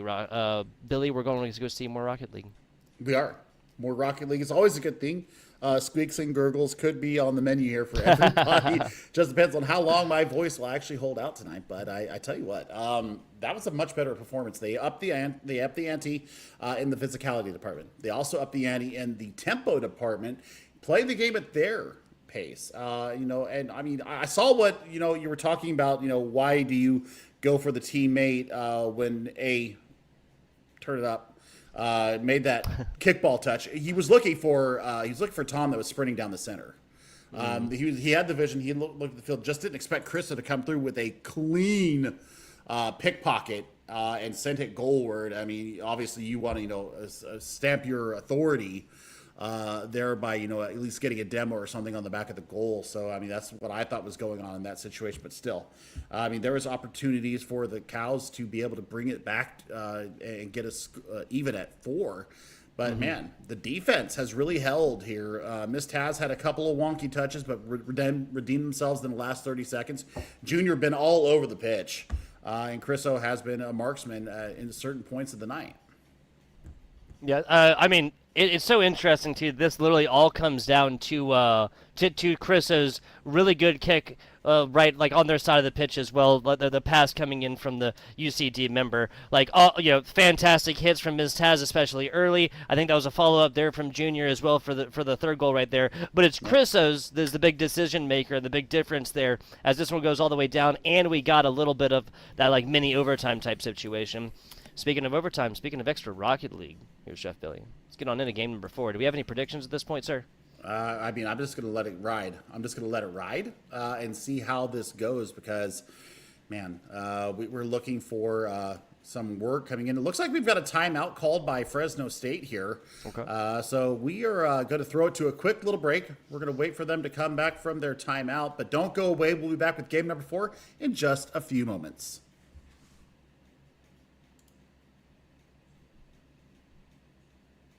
I guess we're about to start. Oh, about to start. Got it. Yeah, get on in this one. I think just like mini predictions wise, I think I did say this like after that game 1, which isn't making a full prediction, of course. There's, there's a 1-3 win right there. On paper, you see a 5-1 squad, you see a 2-3 squad, you assume domination. I'm not talking about the Call of Duty game mode. 5 seconds into this one, and we have a lot of tension over on the offensive side. A little bit too high. Okay, so the IZP going to be able to get out of this one. Ms. Taz kind of looking to back it up on this one. No boop boop. As hey! Turn it up. Over the right side, Ms. Taz, another takeaway. This is going to be decently centered, but no Bulldog member there. This pack is on hunting together. I want to see a little bit more separation from this Fresno State team. I think that they at times clump up there and play what I call puppy ball, where it's chasing the round bouncy thing. That's going to be the slowest goal I've ever seen. Oh Lord, what is it? 40? No, it was 48 miles an hour. So they actually do get the smacky touch going in on the back of this. Smacky touch. Yes, that is a technical term. I've walked my dog faster than that goal was about to be made here, Chef Billy, and on a lazy Sunday as well. Okay, right. That was really wonky and definitely an outlier as far as speed with how fast these two high-level Rocket League teams can go. The emergent Southwest Division, not full of no jokers here. Okay, UCD and Fresno State now taking it down to a game of a foe. I mean, we want to turn it up, and the IZP carrying nicely. Gets dispossessed player by Crystal, but you got the follow coming through. They're going to look for the double tap on the back end. That's going to be a goal. Should be, yes. There it is. Cows put up 2 now. And both of these come in the way of IZP. I feel like this is a player we haven't gotten to talk too much about. We're having a lot of fun with, hey, turn up. His name, and Tom has been getting a lot done, but Tom was mostly the offensive powerhouse of this Cows squad a little bit earlier, a little bit more game 1 or so, more of that 3-score game, a 3-score game that is tied with the highest scoring so far. But as it is, we'll be looking at this and seeing if the Bulldogs can come back. They are, of course, on map and match, or not map, they're on match point here, Billy. Yeah, I mean, we're going to see if Fresno has an answer for this, because they've been kind of stagnant coming out here game number 4. They called for the timeout, and it was granted, but I mean, I would have continued to move forward. With the momentum of winning a game, maybe they pulled down a little bit. You gave time to Cal State to kind of devise what they want to do going into game number 4, and they are starting to really pressure up, to amp up the pressure here. So we'll see if this is going to be the way it goes, or if, it's going to be a hat trick lead. The pass in from and gets into the IZP. That's a hat trick here. Yeah, that one's also going to be a decently easy one. Just a nice pass into points. 15 seconds outside of halftime here, Billy. See how this one goes. I would be surprised if we go 4th game shutout here for Fresno State. They've managed to put at least one up every single time. Also, game 1, 1 score. Game 2, 2 scores. Game 3, 3 scores. That's called market improvement here, Billy. Yes, I absolutely agree with that, Chris. So I think it's going to have to be the tip of the spear to get the scoring started here for Fresno State. We just crossed over halftime. And you know what? We haven't really seen much offensive-wise coming from this Bulldog squad. They've been really pressured out. The tempo has changed again. And this blue team from UC Davis has really upped the ante as far as aggression, precision, and passing. Just 2 minutes left. Is a tall task and a rough ask here from the Crimson Bulldogs, but this is not going to be the worst task assigned to them within the great game of Rocket League across an entire series and whatnot. So 140 or so down bottom. Hey! Turn up to the right side. I'm really kind of surprised again that Fresno State watched this ball fly all the way there with nobody on the other side. This would have been, I mean, like 4 different players would have had to defensively play this one from the Cows if Fresno State had actually played this. Now another one missed Taz there, bounces out. Where is Junior? Junior's back. Junior is literally riding circles around the big boost on their side. Yep. I'm not sure what's going on either. I think that a little bit of boost starve situation going on here out of Cal State. That's why you see that third man having to go back into their own zone to get it. I mean, there's a good demo. That should start something up here. But it's going to be pushing it forward. They're going to set the ball up on a platter. That forces the resources out. There we go. Should be a goal coming through. That will do it. Chriso from Miss Taz once again. Now, 25 seconds of goal to preen themselves to even. Not out of the realm of possibility, especially if they show flashes of what they showed us in game number 3. And 25 seconds to go per goal if Fresno State's going to tie this one back up. Once again, they have increased their total scores by 1 every game so far. This is the 4th game. Destiny says they need to score 4. If they hold UCD Blue on their way to that 4th score, they'll take this game number 4. Well, they got 30 seconds to get 2. And, right now, it looks a little bit impossible. But you know what? Nothing is ever said and done. Junior with a nice carry in. Looking on the back from Miss Taz. There it is. Yep. Junior, once again, inserting themselves into the conversation. Look at the carry. Look at the little backtrack back there. Miss Taz goes in and goes ahead and lays it off the backboard, almost like layup drills, like when you were in high school. You throw it off it, the rest of the team goes in a line and passes it off the backboard to each other. Well, that's a beautiful set play. 26 seconds to get the equalizer. Nice little demo right out the gate. Chriso, nice touch. You're going to have to be able to push forward out of this. Chriso gets to that ball about a quarter second later. Tom gets a front row seat to the tying up factor at 13 seconds or so left. As it is, we'll even see a 0-0 situation. Nice takeaway. I want to see Junior in the offensive. I want to see Junior in the offensive. Chriso is there with boost, but can't quite get up to it. Chriso, big pop. Everybody's going to have plenty of time to come back at this one. Turned up. You got to do it. Oh, come on. Rule 0. Where you at? That's going to go ahead and do it that's for fair. this. That's fair. I mean, it's fair. I mean, they want to get out of here. It is Friday night there in California. 8:39. Maybe there's other things to do for the rest of the night, but I mean, that's a 3-1 victory. It was not as dominant as people may think once you go back and look at the score line here. This game right here was probably the outlier for me. The other games were really a lot more competitive, and I think that Fresno State, they have some game in them. I think the only thing is that they need to be a little bit more decisive in their play. They need to let Junior roam the field a lot more, because once Junior entered the situation, goals were starting to be scored. The offensive pressure was starting to be there. The tempo was up. And, you can't just be a striker all the time. Sometimes you got to get back in defense. And I think that Chriso wants all the glory and none of the guts that a goalkeeper tends to draw.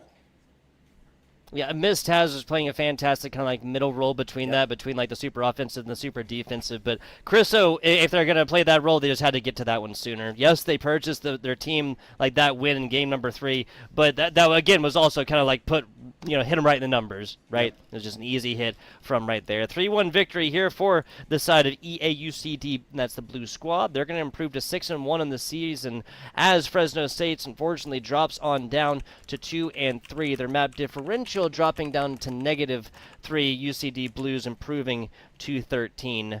We are going to be it for that. It has been Chef Billy over there, and myself, FBI Tugboat. We'll catch you guys on to the next one.